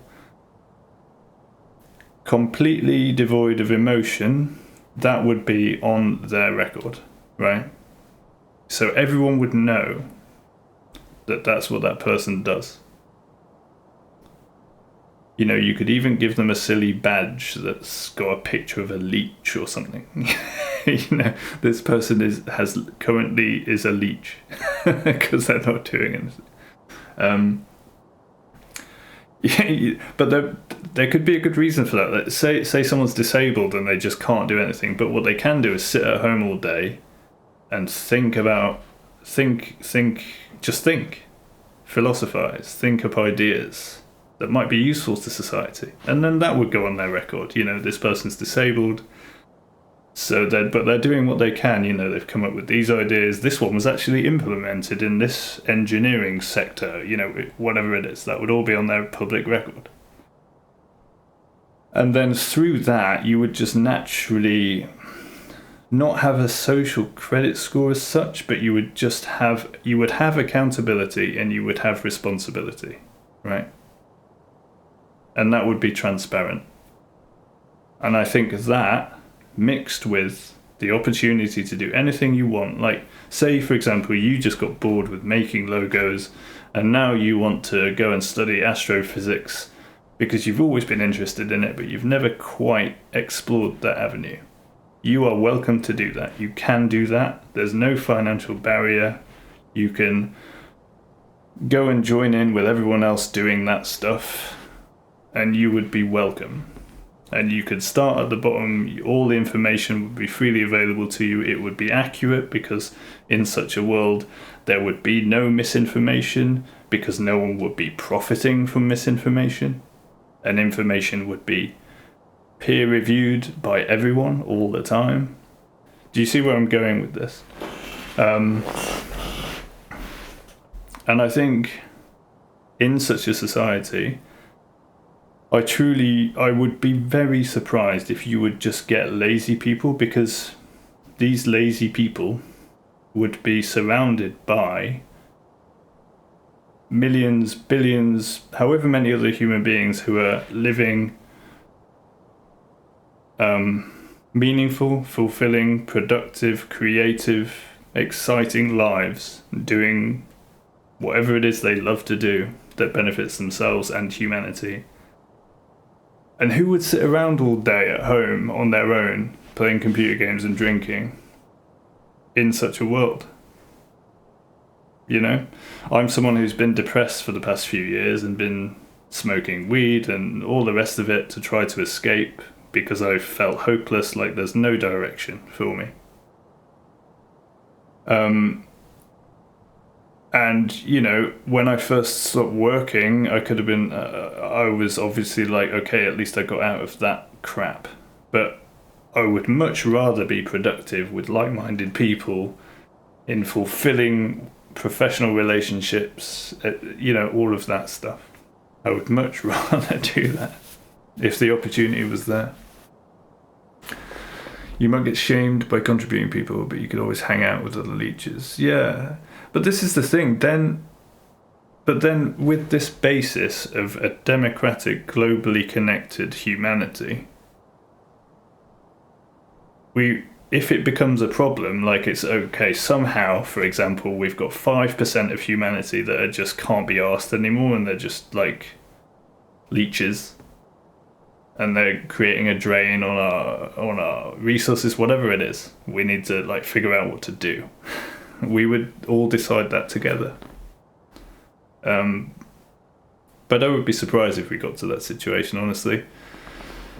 I think I have at least a little bit of faith in humanity left, in a different world where opportunities are maximised and financial bullshit doesn't exist anymore. I think people born into that world and conditioned by that world would naturally just be like, think of a baby, right? How curious are babies? How curious were you when you were a kid? And how was that curiosity just squeezed out of you through your education and now your professional pursuits, you know? where you've just been, instead of your curiosity and your natural drive for, wow, what is this reality? Who am I? What is this? Has been turned into a focus on, well, I just need to make money however I can so that I can keep consuming until I die comfortably as possible. You know, I mean, surely there's a better way for us to organise our time, isn't there? It feels like it to me. So anyway, that gives you a quick rundown of what I'm trying to do here.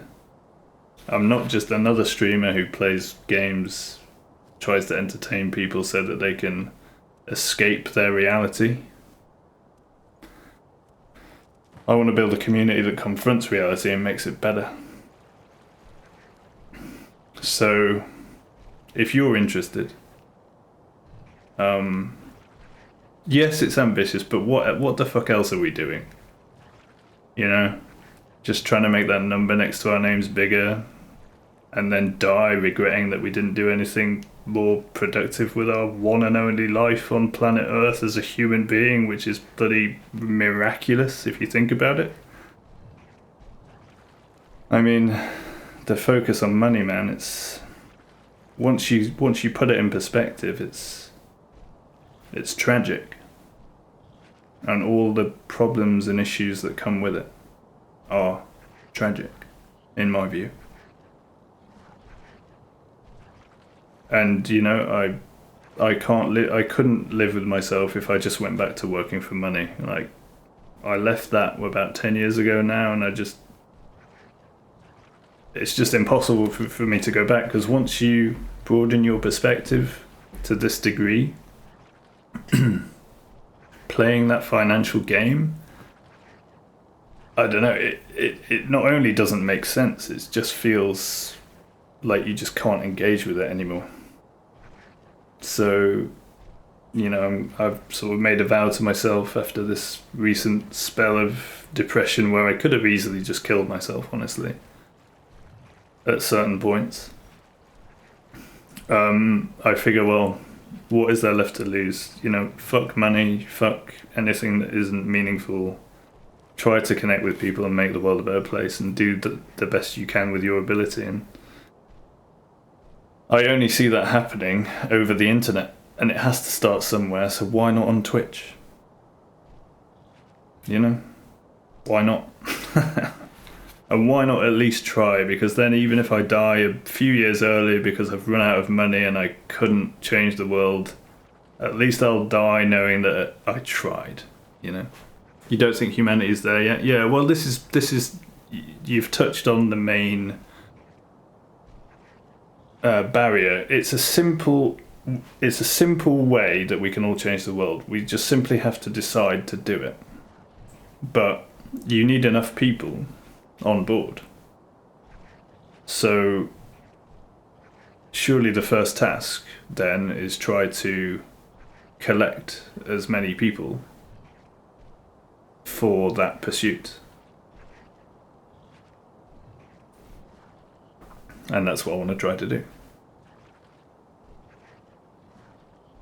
But we are technologically there. I just want to make that point before you go on. We are there technologically. We have the ability to feed and house everyone on the planet and give everyone opportunities to help, however they want to help. We are definitely there. I don't think you can disagree with that. Technologically, materially, we have the ability to do that now.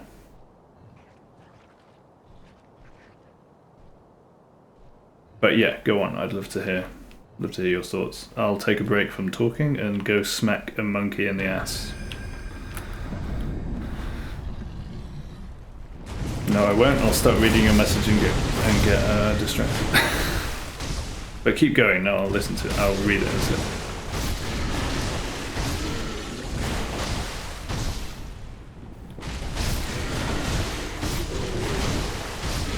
Yeah, absolutely. Scale up, yeah. I think I know where you're going.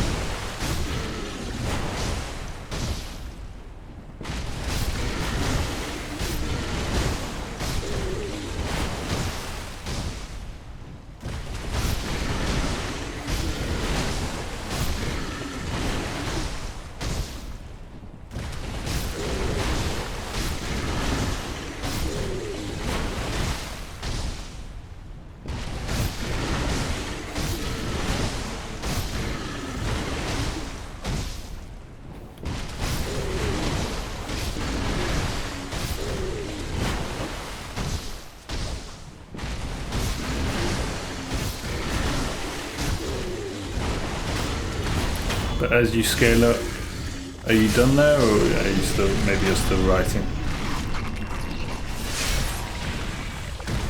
Or maybe you just transfixed by me whacking a monkey. Yeah, okay, no worries, dude. Alright, I'll wait, man, I'll wait. Sorry to interrupt. Yeah, wording is tricky, I know.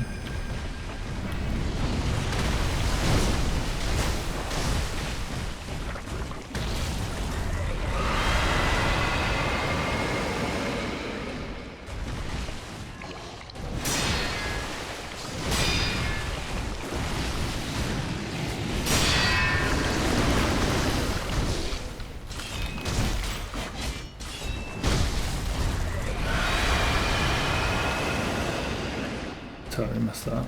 But it doesn't matter.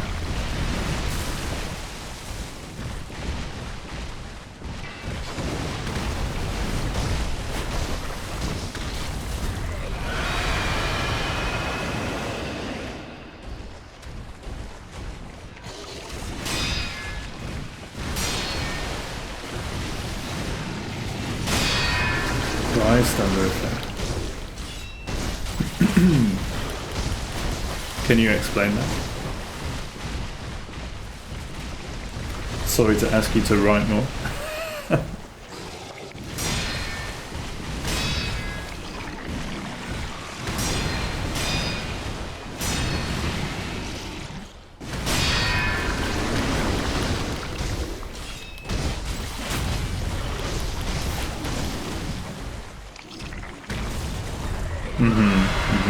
Yeah.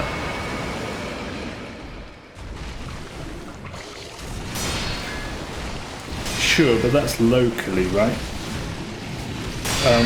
This goes back to what I was saying before about, you know, you were saying it's easier to look up to one leader. It's easier for one person to be in charge. It sounds like now you're kind of noticing that the opposite is true, where you can connect better with people around you. Is that right?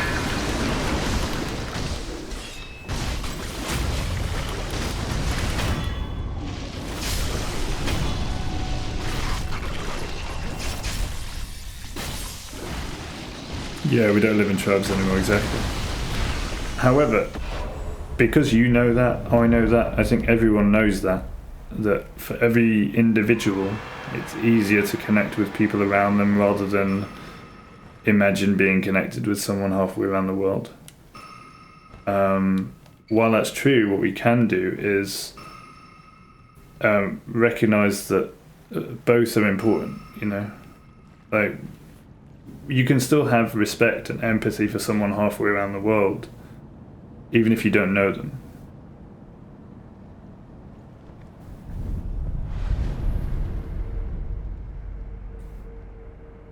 Yeah, they do, and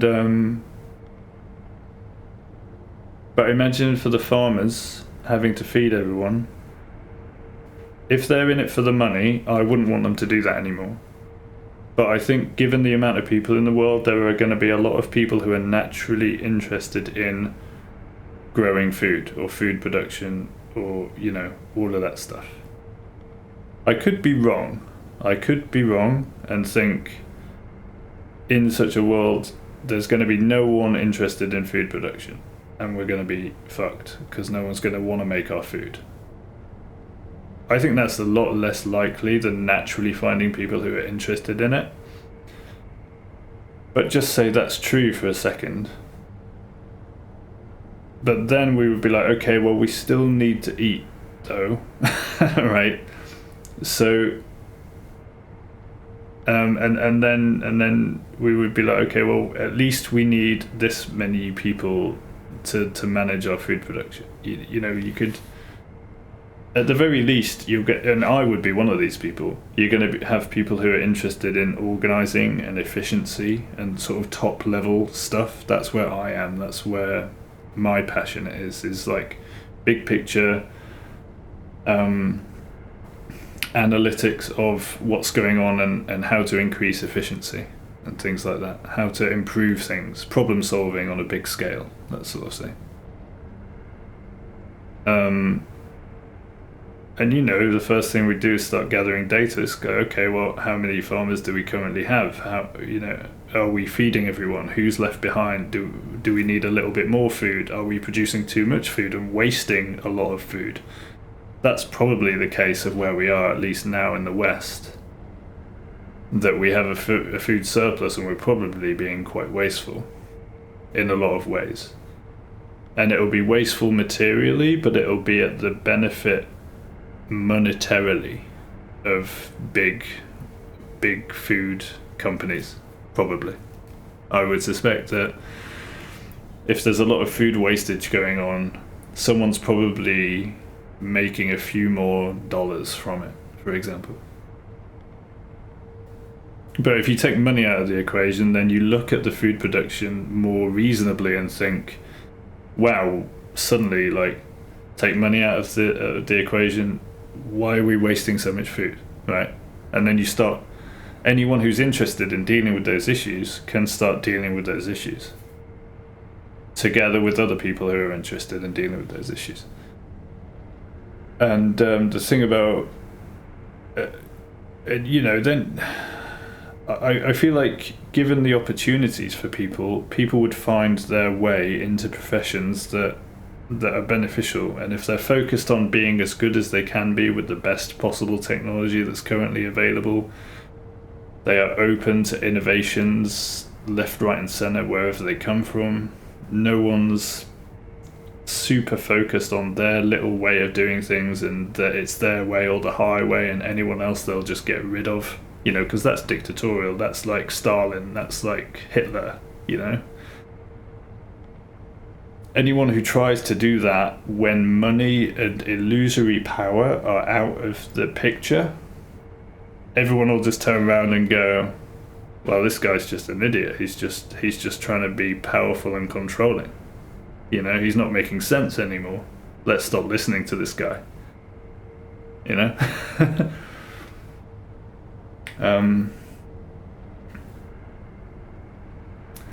It's like in the playground, if you stop bullying your friends, people are not going to want to play with you anymore. And you can't force them, well, you can try to force them to play with you, but then it won't be very fun for anyone.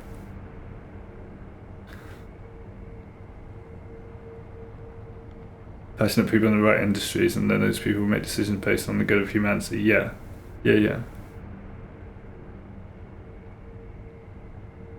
To me, that's the best source of motivation and inspiration. Well, this is the thing. It's not putting faith in everyone to continuously make the right decisions. It's continuously... That's where you start from the bedrock of a connected humanity, and you start from that actual democracy. Because then... Say, for example, the first vote on my system for every human to vote on would probably be like, okay, do we want to live or do we want to die? I.e., do we want to kill each other or do we want to, work together and try to live instead? And then it's like, okay, so we don't want any more war then, right? So let's put that aside. And you could say you might get people trolling and stuff. So you end up with a 95% of the population voting that they want to live and 5% voting that they want to die. Right? You've still got a majority there to work with.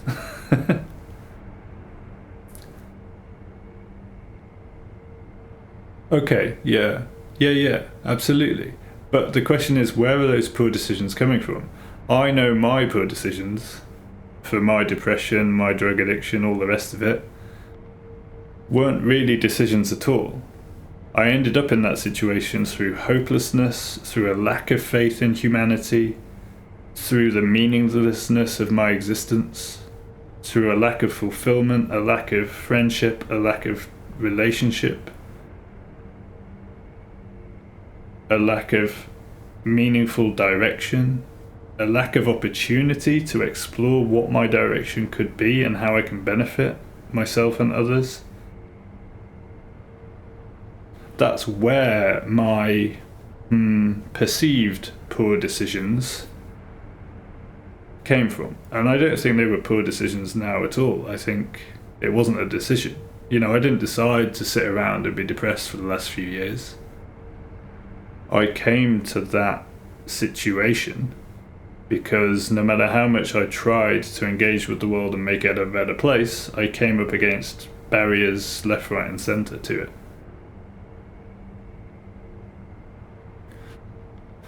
I see this with people who support anarchism a lot. Without oppressive systems in our lives, there would be less crime, less burnout, less domestic violence. Yeah, it's that sort of idea. Because when you look at the big picture, you realise that everything's connected. So you start seeing, okay, well, what would the world be without money?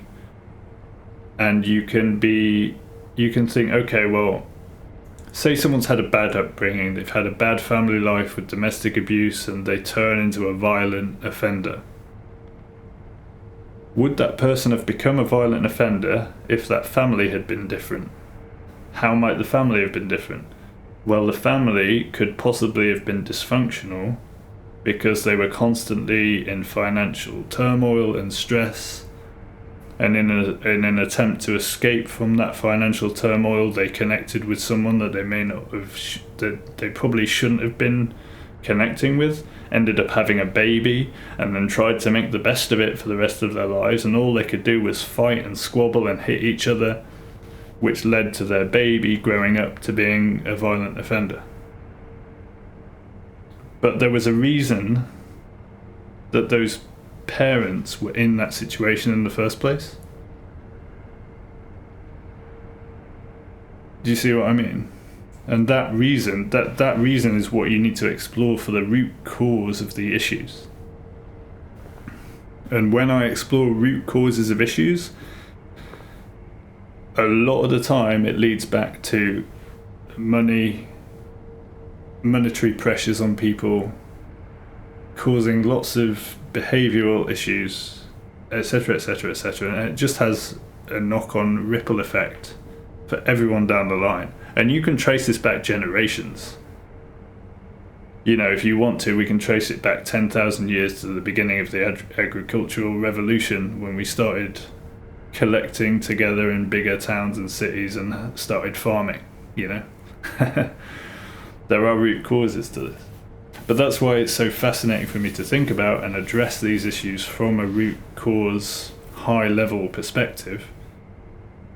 Because then you start seeing solutions. Solutions such like, we should all work together with a true democracy. This money business is causing more harm than good, etc., etc.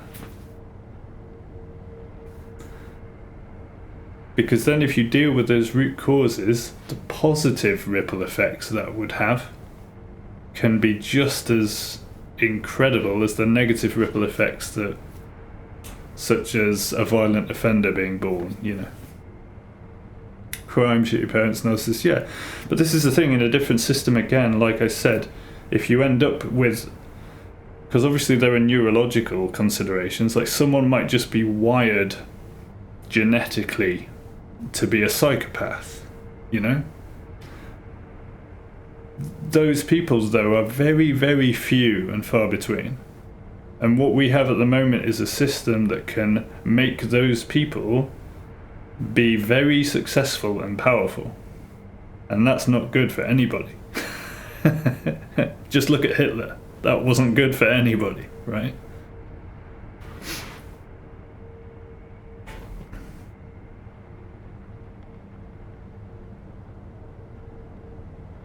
But don't you think we are already in a post-scarcity world? Because I keep coming back to the point that we are in a technological state now, probably for the first time in history, where we can feed everyone in the world. We can have everyone have clean water in the world. We have the ability to do that.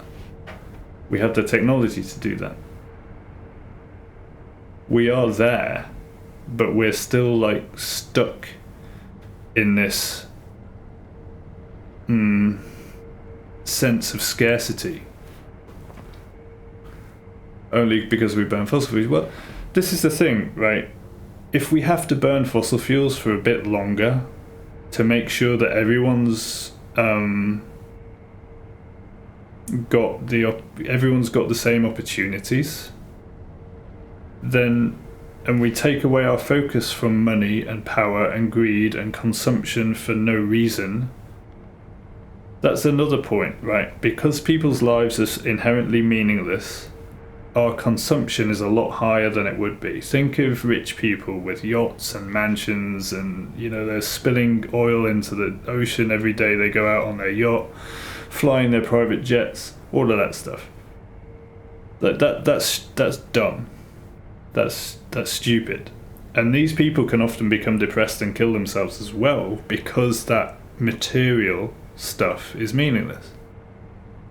But they've been in this mentality that that's successful, they've made it in life, and they're like, why am I not fulfilled? And then try to keep making more money, etc.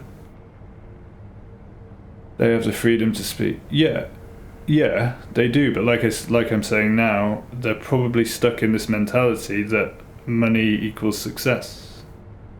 And when they can't figure out why they're not happy when they're rich,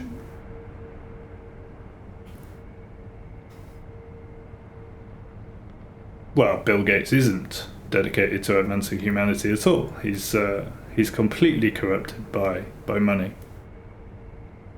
He's so detached from reality that he thinks vaccinating Africa is more important than feeding, clothing, giving clean water, dealing with the actual root causes of their issues. He wants to vaccinate them all instead, which is dumb as fuck. And is heavily related to the monetary practices that he's been corrupted by, which isn't surprising. There's no way we should be vaccinating Africa before Africa is fed and clothed and clean watered and sheltered properly, because the first thing you want to do for general health and well-being is stop people living in slums and living in their own shit, etc. It's certainly not jabbing them in the arm. No. Do you not think?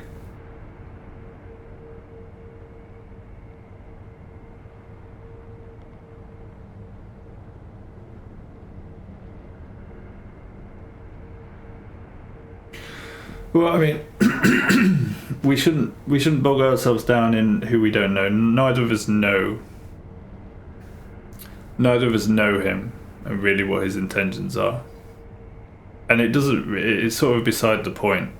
I think you raise an important issue. We could easily get caught up in assuming things about people that we don't know anything about based on what we've heard from our various media sources, right? And I think that's kind of dangerous, because then we're sort of making points that we don't truly know anything about, and it's also not necessary to. I think you can take individuals out of the equation completely and just think, what should we be doing? Malaria is not caused, malaria is a problem from mosquitoes and stuff.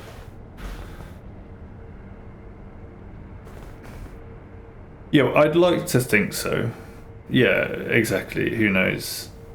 And because we don't know, it's important for us, because I felt then for a second that we could start fighting that, Bill Gates is evil, Bill Gates is actually good. And there's a lot of that. There's too much of that in the world already. People fighting online about their opinions, right? And neither side really truly knows, because neither side have ever spoken to the guy, right? or spent time with him. So it's important to recognize those junctures where we could just start disagreeing on something that neither of us know enough about to either agree or disagree on it, and instead talk about what we what we can talk about productively. Yeah, and it actually leads somewhere. Do you know what I mean?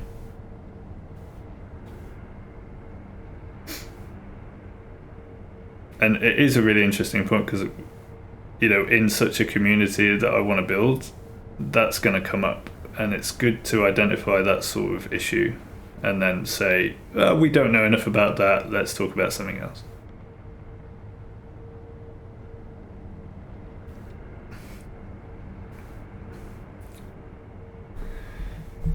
Yeah.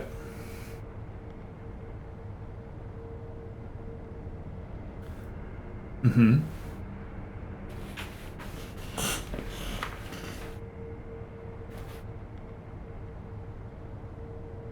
I would argue that the climate crisis is only here because of our focus on money and economic growth and not on the right things in the first place. So.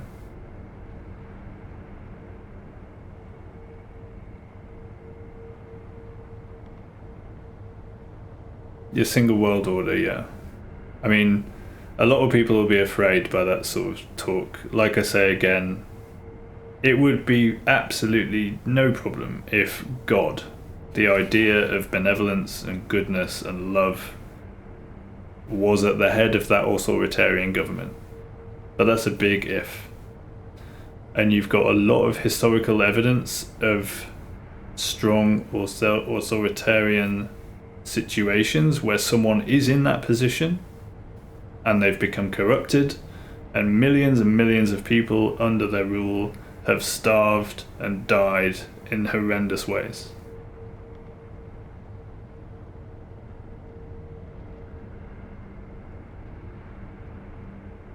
So I think a better way is to decentralize while also centralizing. So the strong authoritarian figure, in your view, would, in my view, be humanity together. Truly globally democratic. And a lot of that democratic activity would leave a lot of important decisions to trusted experts in the field. And that's where the decentralizing comes from. You don't want people, a figurehead at the top who knows nothing about food production, like Stalin, completely rewriting their food production in ways that he thinks is good for everyone, but actually means that millions of people starve to death.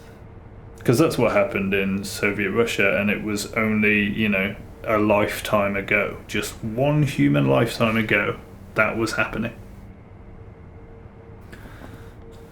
Instead, if Stalin had gone, okay, these people are producing the most food, they're obviously the best at it, and ask them what they would do, how they would improve things, and then let them try those things, and then review it constantly to see if it's improving, I think that's a much better way.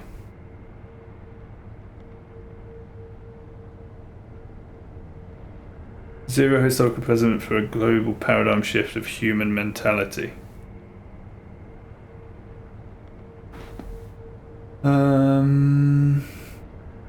You mean the shift that I'm advocating away from money and economic growth towards the benefit of humanity and everyone through different ways of motivating human activity? Yes, true. It's been around a long time, this idea of scarcity and control and power and manipulation. True, yeah. And I'm under no illusion that it's going to be, while it's a simple solution in theory, it's an incredibly complex solution to implement practically, because like you say, everyone is stuck in this mentality right now. But what I know that I can do, and what I want to do, what I'm most passionate about, is talking about these things with people like you, trying to make a community that starts online that may or may not I'm going to do my best, grow into something big enough to actually start shifting that mentality in towards something like the Federation in Star Trek. You know, we have blueprints like that already to look up to. It's not a new idea. It's a very simple, fundamental, old idea, if you like.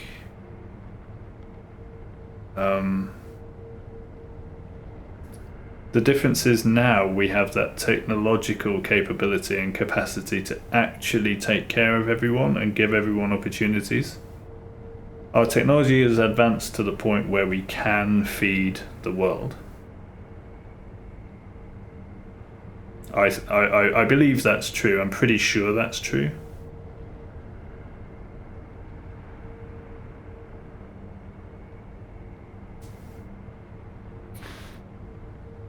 We already formed organizations and systems that synergizes with human nature, but it could be fine-tuned or controlled to make it sustainable, to provide basic rights to everybody. Yeah.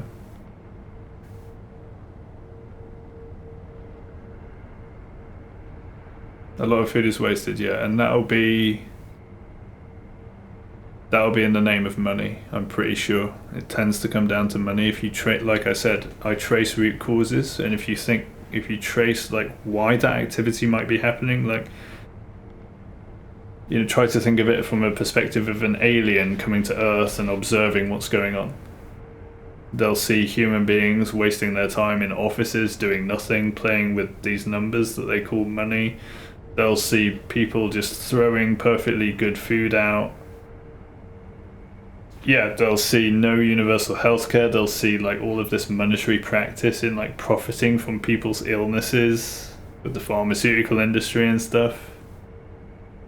They'll look at it and think, what the fuck are these human beings doing? Because that's how I see it, you know.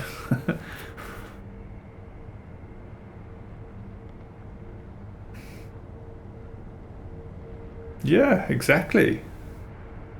But the thing is, why are those sugary drinks even there in the first place? Well, people profit from it, they make money from it. And down the line, industries profit from the health issues that come from it as well. So in terms of economic growth and GDP, if you're stuck in that perspective, it's a bad thing to get rid of sugary drinks. But if you take yourself out of that perspective, you will see, like, why do we have sugary drinks causing all these issues? Yeah, there's a demand for them, but that goes back to lack of meaning, fulfillment, etc., that then lead to people not making the best decisions for themselves, and people like escaping from reality instead of confronting it through various ways. Drugs, workaholism, even people who are fitness freaks, right? That could be an unhealthy relationship with going to the gym. A lot of people will have that too. They become addicted to working out because there's nothing else for them to find meaning for themselves in their lives. Similarly, someone who's addicted to fast food, you know? And I think people don't make the best decisions for themselves, or are perceived to be that way, because they just don't have the opportunity to make the best decisions for themselves, because they're stuck in this system where they just need to keep going to work every day in a job that they hate, in a meaningless job that they hate, because they have to. And of course they're going to go home and think, fuck my life, give me a takeaway and a Coke, you know, because at least that makes me feel better for a bit, and I can watch some Stranger Things on Netflix and forget about my life for a while before I go to work the next day and do it all again. Exactly. Sounds like a good night. There you go. There you go. And you know, I'm the same. I like to chill out. I've stopped smoking, but I do vape weed now. So that's a step in the right direction. I feel healthier because of that change. But you know, I still like chilling, and I'm giving myself that. Interestingly, you start enjoying those things much more if you're productive the rest of your time, and you start minimizing those rewards, those positive things that you've relied on. You start enjoying them more and doing them less, because you're doing other things with your time that make the whole picture much more fulfilling and meaningful, right? So since I've got myself set up again with a new PC and started streaming, even though it hasn't been going great, and until today I haven't had any real meaningful conversation with people watching my stream, so thank you for being here. But until today that wasn't happening. But at the same time I still felt, well, at least I'm trying something now, you know. At least I've started trying to make this community that I want to make. And you get into a schedule, you get into a rhythm, and then you feel, you know, at least something's moving now, and it feels good, you know. Thank you, man. I really appreciate that. Yeah. I don't, like I say, from my big picture perspective that's come through my life experiences, left, right, and center. I can't escape it now. So the only way forward for me is to try my best to make that reality more and more achievable, and to try to bring it into existence. Because for me, if it's really meaningful and truly in the right place, there's no intellectual property. I'm not going to be like, oh, I don't want people to steal my idea and go and make loads of money with it. No, there's none of that stuff. You could go off, steal my idea, and take credit for changing the world if you want to. I won't care, you know, because we'll have changed the world, and if it's changed the world in the way I want it to change the world, everyone's going to benefit, you know, and it doesn't matter who takes credit in the end. You know, that's when you know you're in the right place. If you don't want someone to, if you don't care if someone steals your product or steals your idea, you know, because it's not about ownership, it's about doing the right thing. It's about truly being connected with yourself and your soul and your goodness and if you're religious, the God within you, you know. Because it's plain as day to me that we all have God and the devil within us, right? And you don't have to be religious, because then you could just say, we all have good and bad in us. We all have the capacity to go out and stab someone in the throat. We also have the capacity to go out, smile and say good day to that person and make their day a little bit better, you know? That's as far as religion goes for me, you know, like, you can talk about the existence of a creator outside of the universe as much as you like. That's all speculation, and it always will be. And it's interesting speculation. You know, it's great. But what isn't great is saying God does exist. If no one agrees with it, anyone who disagrees with me should die. then you're just an evil fucker. That's all you are, I'm afraid. You know. There's no, God is certainly diminished within that person. Difference is how we see people and their nature. Yeah, I mean, this and the biggest issue for me during the depression recently has been, like I say, that lack of faith in humanity. It's like everything has challenged my faith in humanity, and I have to try to keep going regardless, try to keep some faith in humanity and not blame humans necessarily, but like individually, instead look at the root causes for that behavior and try to minimize it as best we can, because I just think that's the best way. And you know, in the case of some psychopaths that just can't stop murdering people, there's always going to be 1 in a billion like that. And we can learn to deal with that. We can, you know, even if it means we have to kill them humanely, if we all agree that that's the only possible last resort, fair enough. But before that, we will try to give them every possible help through every possible therapy. You know what I mean. Hopefully, you don't get your way, because all we've been living in this. Well, I love the way you've already started thinking more objectively about your potential authoritarian world order, where we relinquish our freedom to a harder power. Yeah, exactly, because that in itself is not a good thing, I think. Relinquishing responsibility. We have to take responsibility. All of us, every single one of us, are responsible for how the world is. Right? The sooner we recognize that, the sooner we take back our freedom. Yeah? Our freedom to act in meaningful ways. Yeah. Nice, man.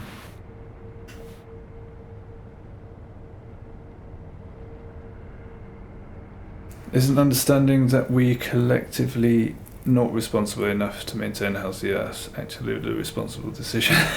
Let me read that again. Isn't understanding that we are collectively not responsible enough to maintain a healthy earth actually the responsible decision? Ooh, I like it.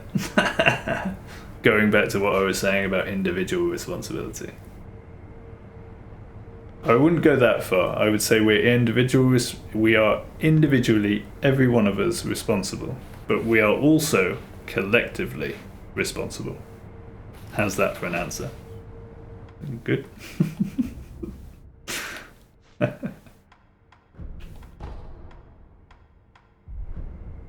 enough? It's weird going back to the game after such an important conversation.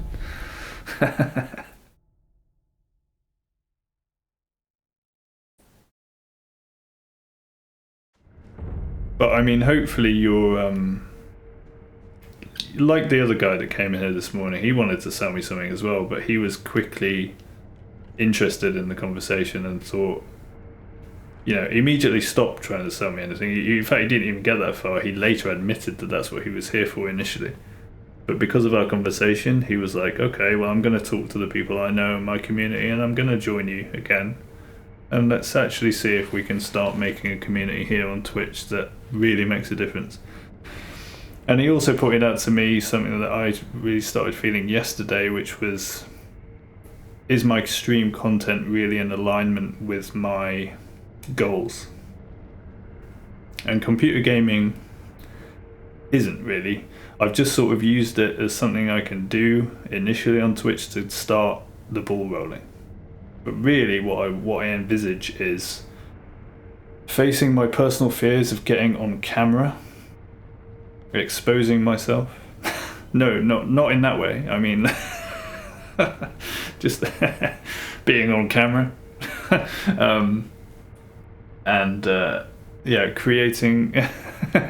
Creating that actual visual content that aligns with the goals, which would be, I suppose, initially enough people in here to start having meaningful group conversations and polls and voting and stuff like that, and with me on camera actually talking to you, so you can see me, you know, but not fully exposed.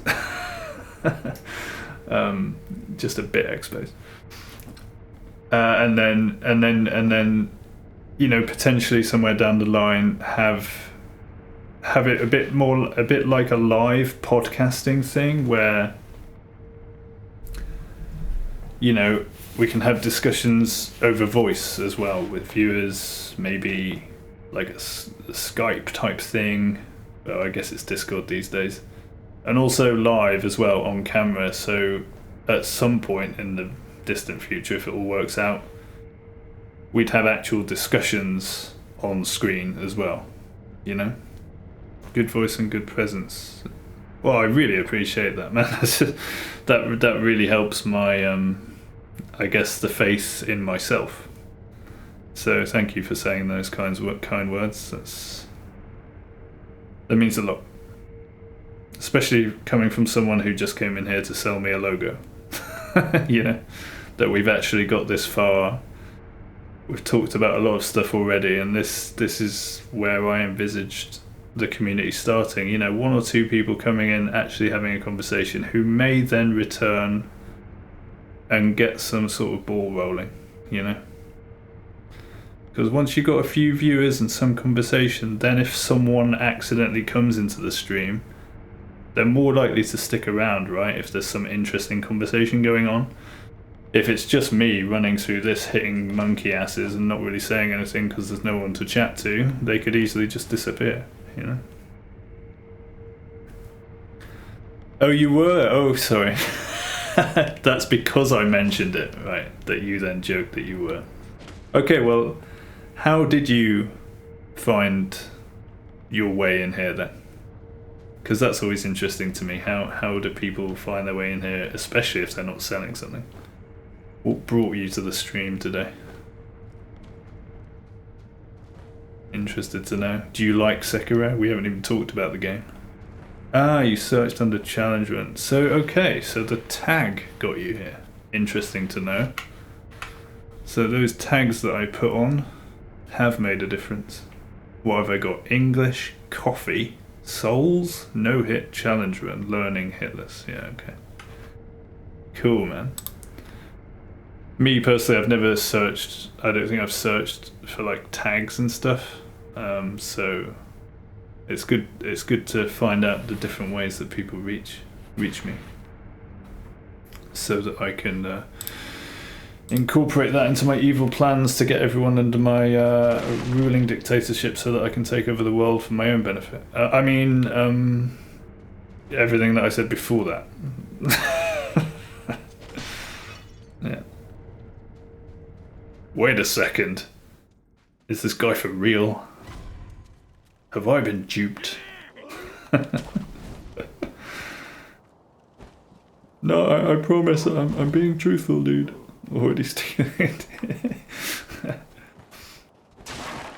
Yeah, I can just say that you influenced me, right? It's your fault. Your fault, dude. It's your fault that I've turned into an evil, all-powerful global dictator. You put that I was gonna be a good dictator, and this guy came into my stream and said, I think a powerful world order is the best thing to do with one figurehead at the end. And then I just got corrupted by that idea. I just couldn't help myself. Yeah.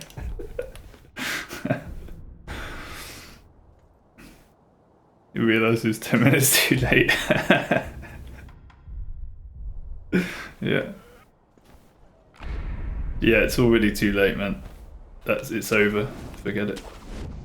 We're doomed. Evil has won. Also good to know about the mic cutting out and stuff, because I'm still playing with noise levels and things, so if it ever sounds like you're missing part of what I'm saying, or part of the words I'm saying and stuff like that, really appreciate any feedback, because then I can just keep tinkering with the noise gate thresholds and stuff like that. Oh, you just DC'd on your end? Okay, cool.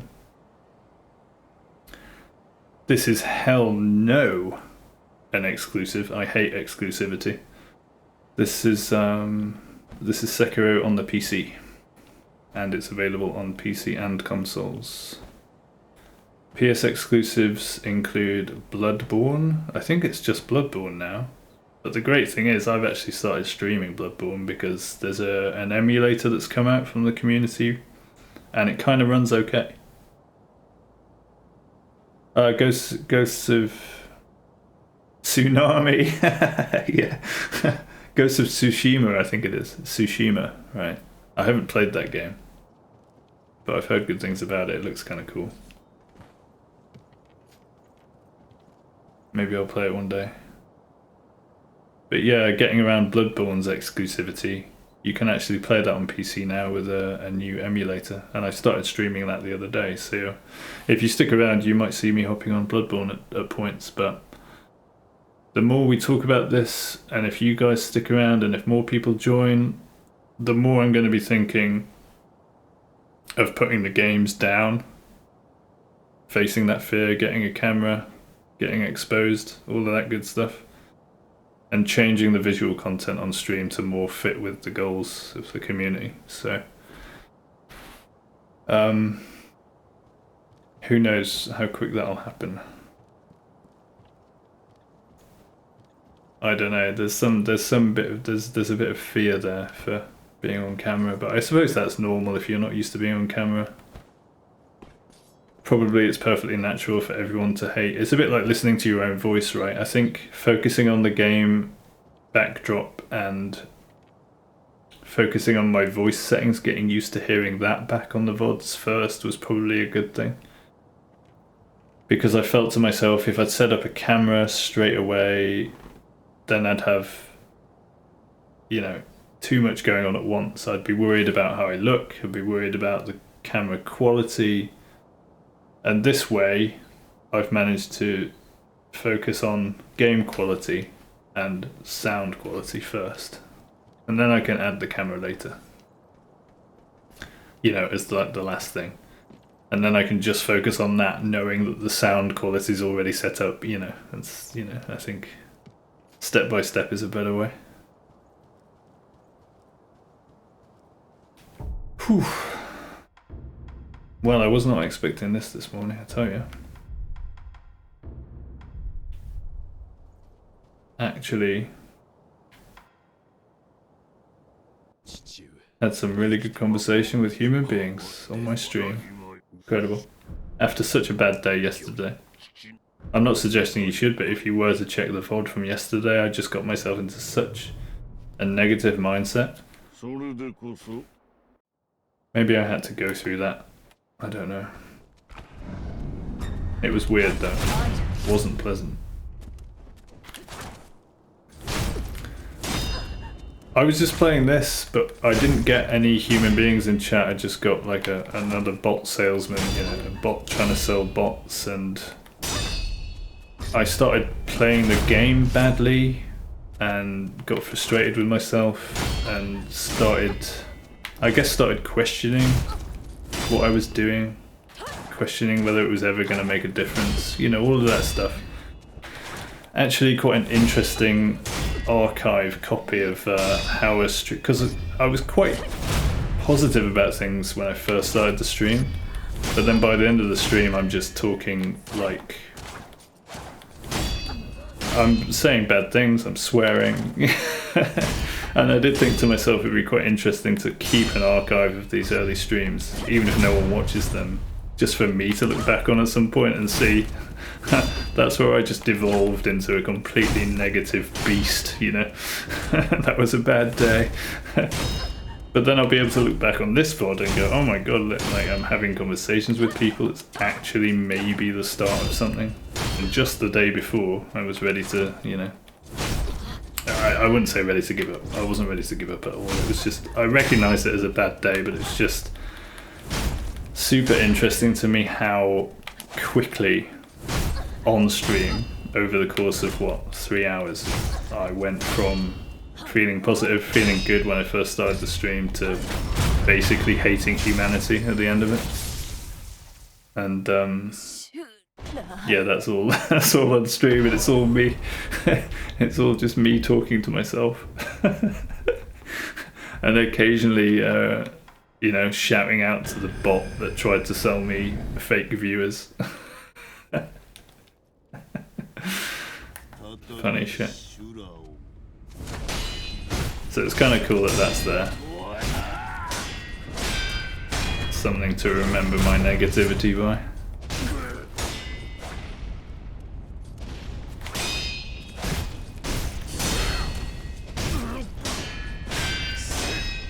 So now I can look back on that as a positive thing, maybe, you know.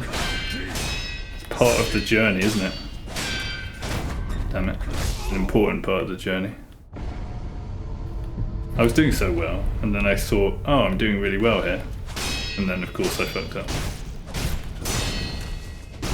Once you realise what you're doing, it's not a good thing. You gotta relax and adapt. Trust yourself. That's why I like these challenge runs.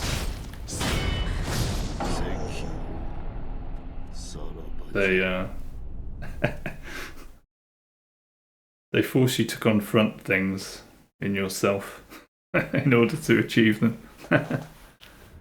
If you like challenge running, have you heard of Dino Sin Guile by any chance?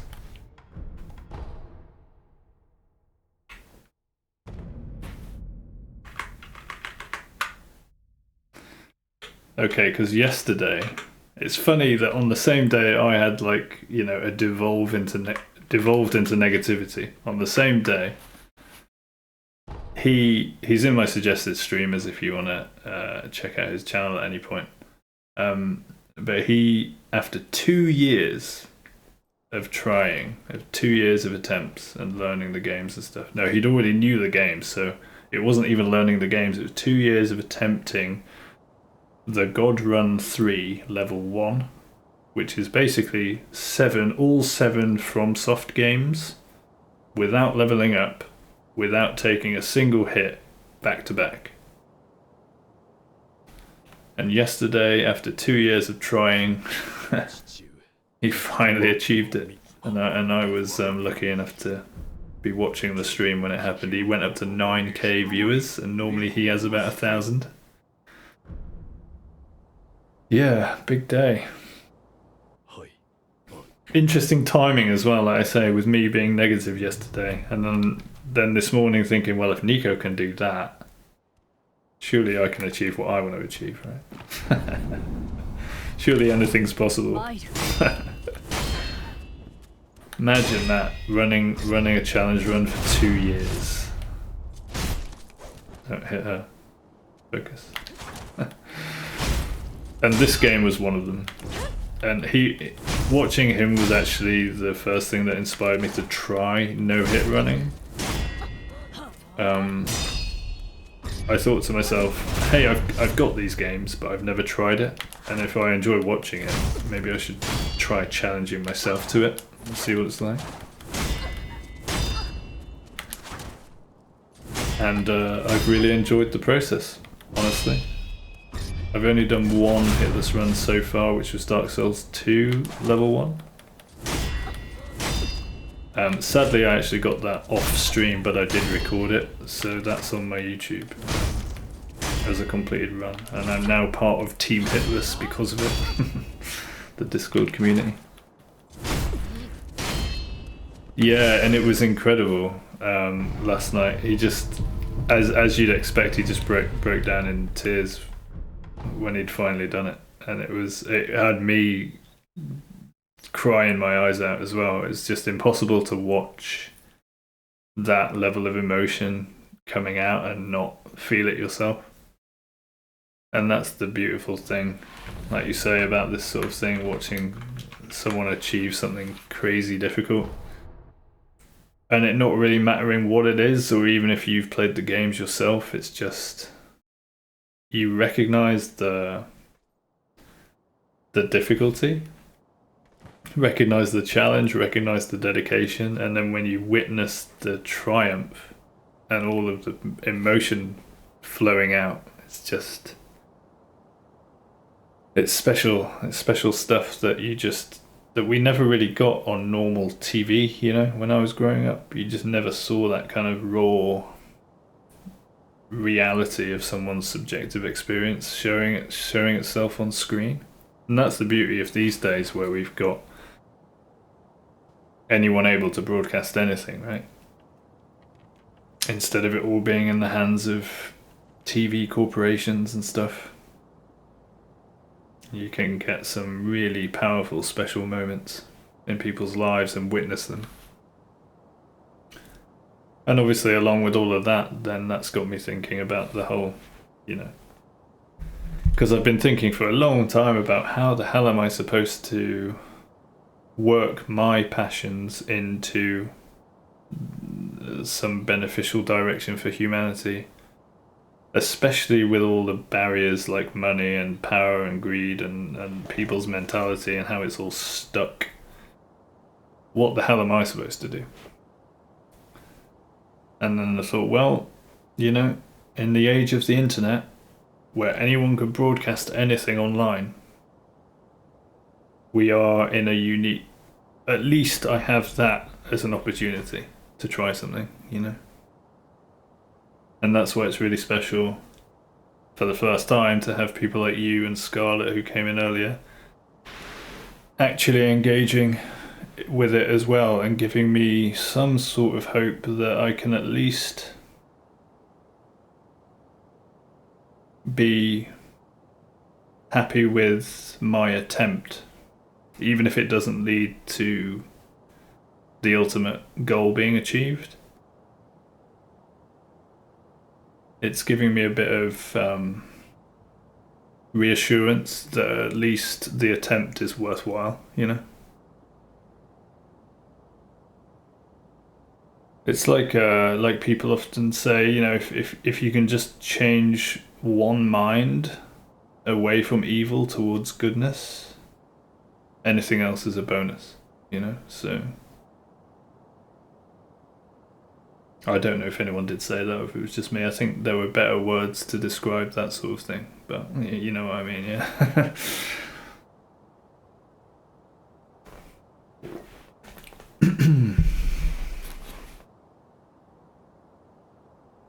So it might be a simple thing for you, you know, searching challenge run, clicking here, starting this little conversation, but it could be very significant. Yeah, no worries, man. Thank you so much for coming in and staying with me and having this chat. It's been amazing, like I was just saying. So I really appreciate it. And I hope to see you again, and Scarlett, and maybe that community will grow, and then who knows what will happen next. Take care, buddy. Have a good night. Sleep well. I will finish this game and get some breakfast. That's my plan.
So, maybe I should keep getting up really early, because these guys are American, I think.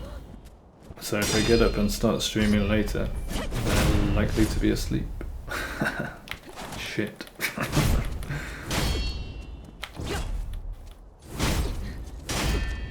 I don't mind getting up early, I think it's a good thing.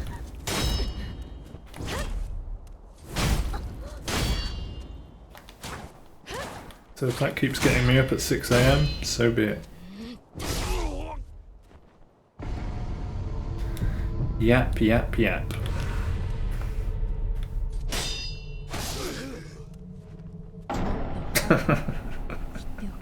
Hey, at least I'm not getting frustrated this morning, right?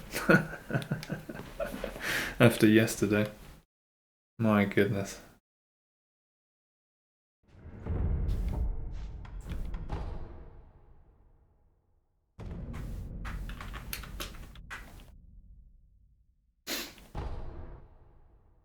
Be interesting if I don't actually finish this run, and it's because I'm lacking focus for a positive reason instead of yesterday's negative reason. Now I lack focus because I've actually had human beings to talk to this morning. that have actually potentially started that community.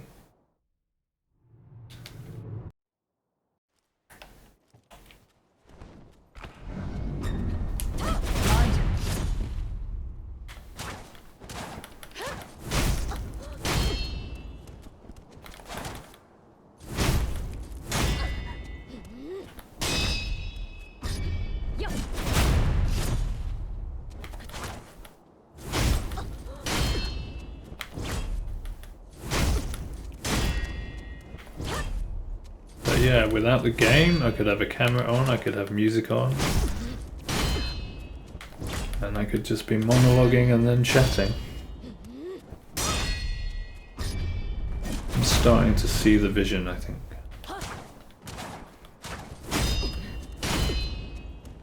Yap, yappity yap yap.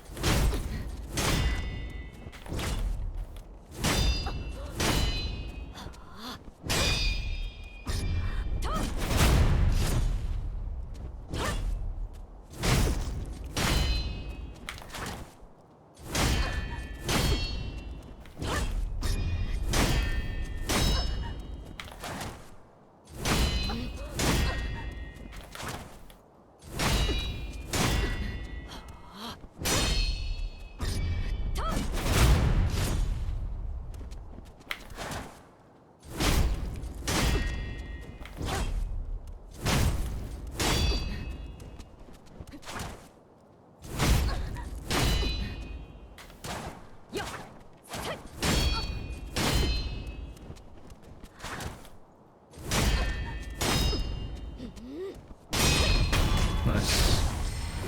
Let's go. Shula. Shula.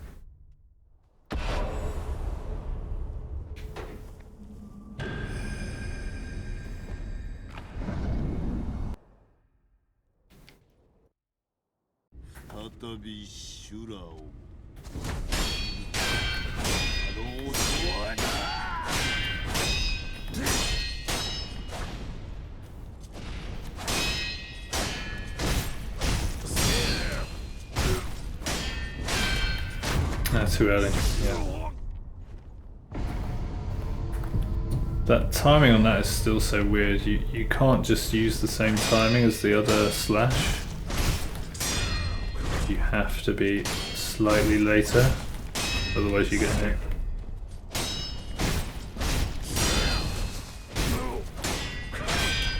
Like that. Okay, didn't get the Mikiri, fair enough. He's in the corner, I don't like this. Nice, he's out of the corner.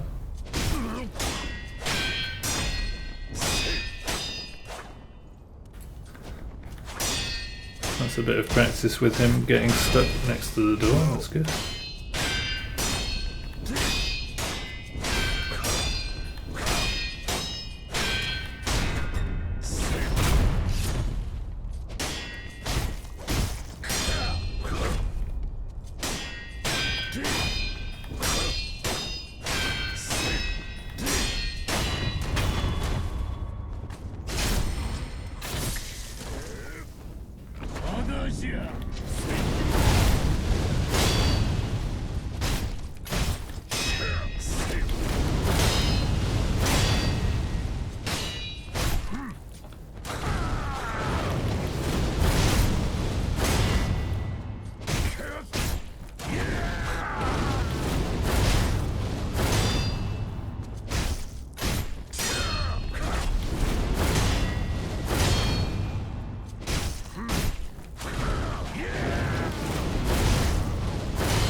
Yeah, if you get the positioning right.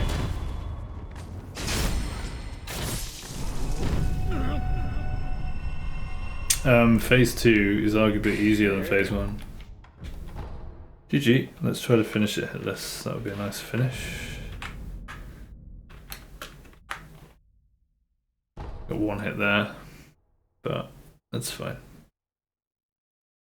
Actually, the previous couple of days I went like first time Ishin Hitless, which was really good. It's feeling like a pretty well practiced fight now, so it's just about keeping the focus, staying in the flow, reacting, relaxing.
She almost escaped there. A little bit sneaky.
No.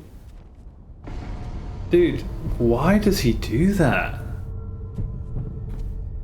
When his stagger bar's almost full, he just doesn't do his follow-up like he's supposed to, and it completely messes you up. I wonder if that's a bug or if that's intentional. If that's intentional, that's mean. That really is mean. But it is a thing, and it's happened a few times now, and I need to, I guess I've got to be aware of it. I've got to be aware that if his stagger bar's almost full, and I'm in that situation, I might just need to swing again to make the phase transition happen. And if I don't, I'll get hit. Nuts. All I had to do there was swing 3 times instead of 2. And I'd be in phase 2. But because he stopped his usual follow-ups, it throws you for a loop. Really weird. Super interested to know if that's intentional, or if it's a slightly buggy AI behaviour. But it's happened a few times now, yeah. His stagger bar will almost be full and he'll just stop his dance. And it just confuses you. You're like, why aren't you swinging at me?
Alright, old man. Nice dance.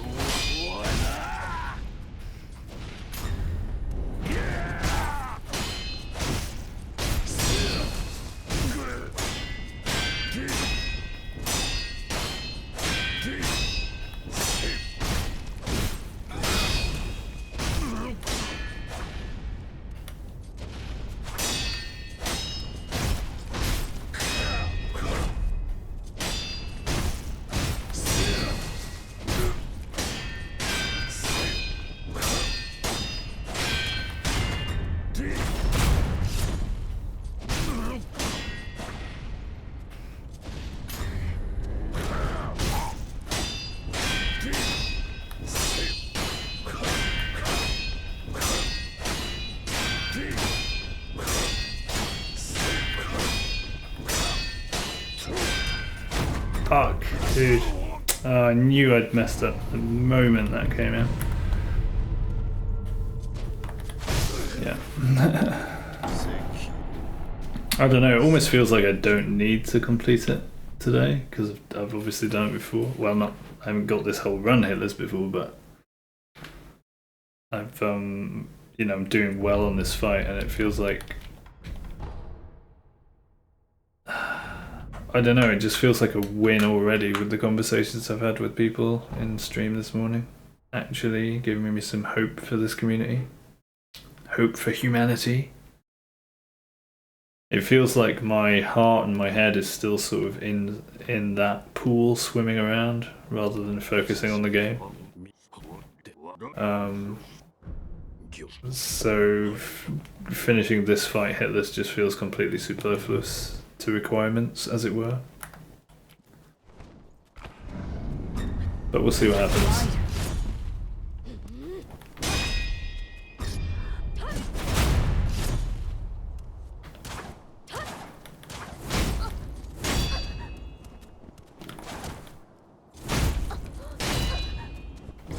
We'll see where I decide to end it. With a win or with the win I already have.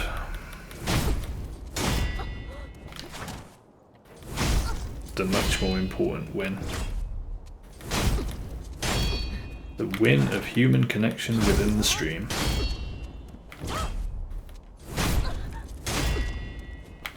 The win of hope for humanity.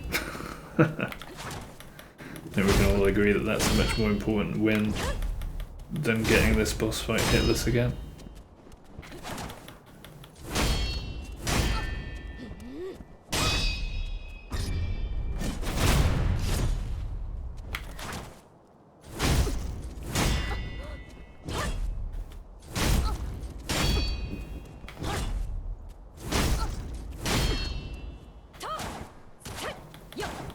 Plus my tummy's rumbling and all I can think about now is food. I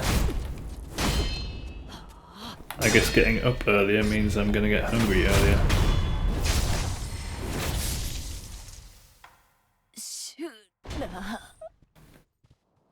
And the sun is in my eyes. Maybe I should change that. There we go. While it's paused.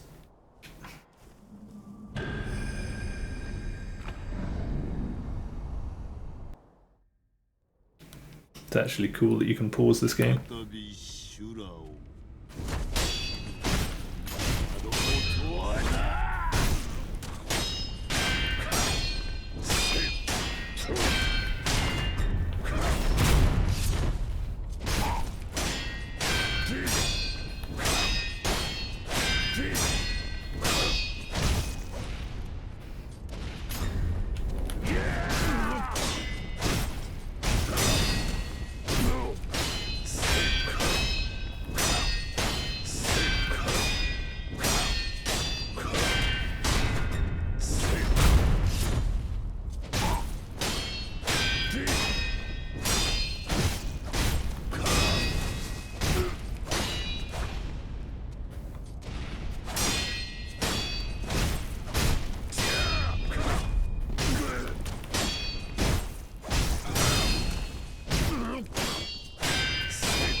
That's the only other thing that he rarely does, that move. I don't know what it is.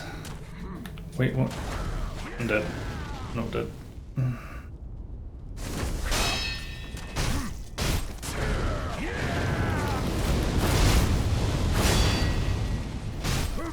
It's a very unusual thing to do after the 2 hits for him. I'm not sure what causes it or how best to deal with it yet. I need to see it more. Please do it again, Ishin.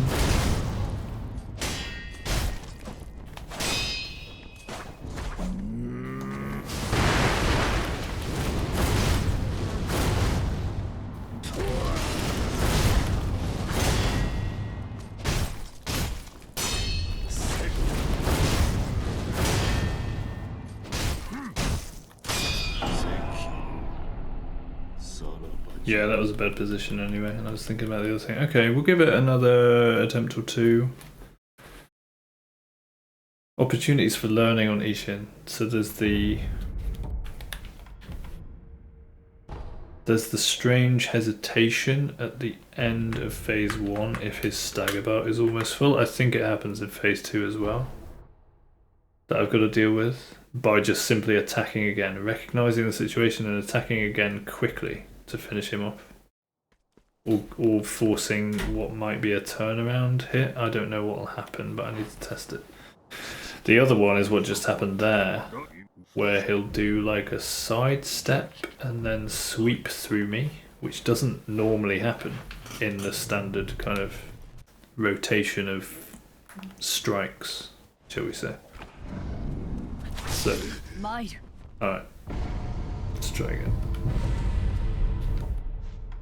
Anyway, yeah, focus up, try to give it another, I don't know, 2, maybe 3 proper attempts, try to finish on a focused kill. But again, I think my heart's not really in it because I've already won this morning through human conversation. So now I'm just hungry and not really bothered about this anymore. Not in general, I would definitely like to get this game hitless, but it not being hitless anymore is kind of like, I don't really feel the need for a practice session on this right now, so, you know, that's where we're at.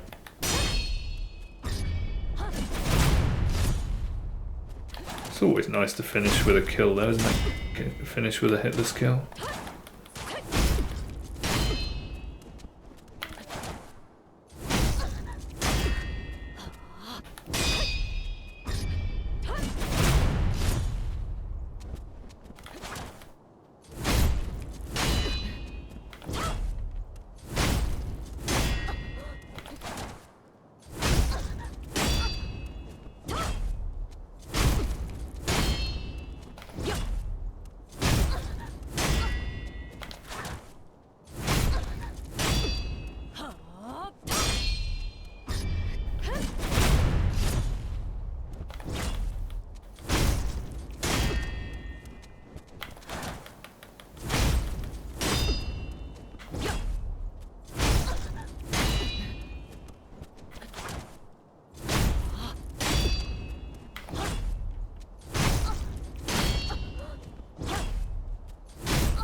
Alright, clean them up. Let's go. Trying to stay focused.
Yeah, that's the problem with him being in the corner. I can't have him in a corner because if he does that, I can't do anything.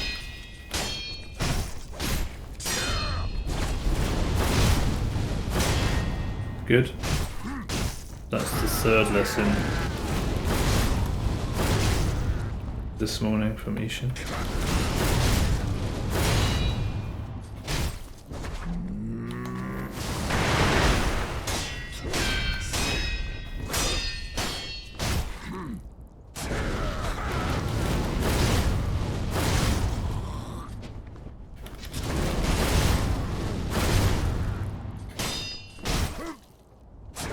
Gotta have room to move that way around. You have to. There's no other way. To be safe. Gotta go that way.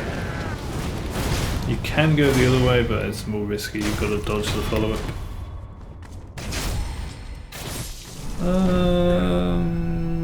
We're gonna go again.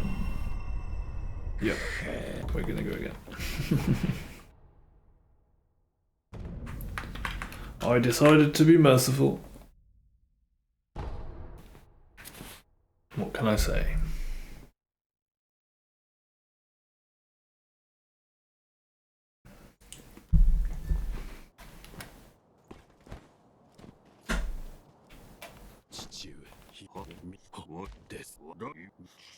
Interesting, I think the desk just cracked for no reason.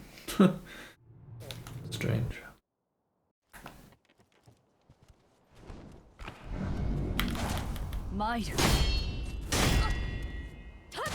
No.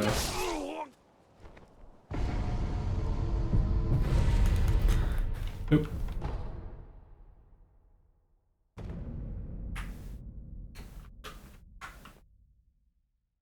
Now I'm thinking maybe I should have just killed him there and gone off for breakfast. Yeah, I'm close to ending, no matter what happens. I guess I just thought that's 3 lessons from Ishin that have actually been really useful. If he's in the corner, just move away. Then I've got to deal with dealing with him at a distance, which might take a bit of practice, but I think in that situation it's got to be done. Like, I couldn't just, well, as you saw, I just got hit because he was in a corner and I couldn't get around him. There was no escape.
Okay, buddy. How about this time?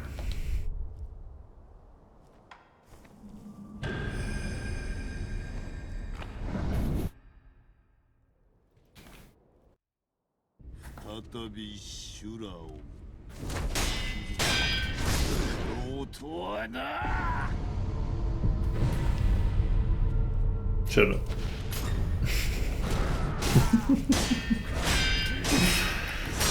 I mean, that was always going to happen, wasn't it? If you just know when you're not focusing, it's so interesting, the mentality behind this challenge running business. Like, my mind has just not been on these attempts at all. Like, I'm just doing the wrong things now. So weird. Right, I want to see if I can kill him.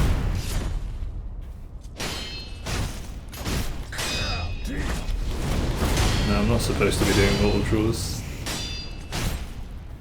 I'm supposed to be parrying that.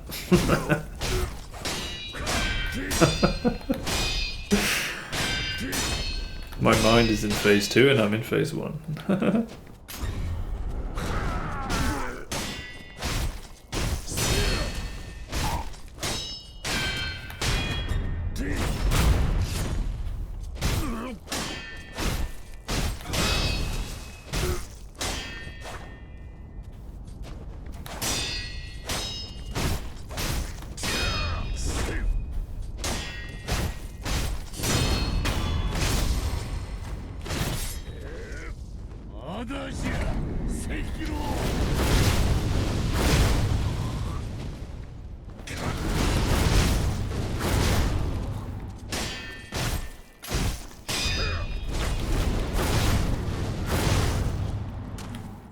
Nah.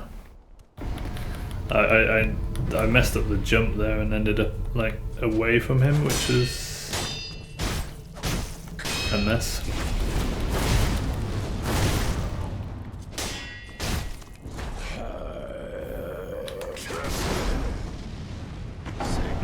All I had to do is fire quickers there.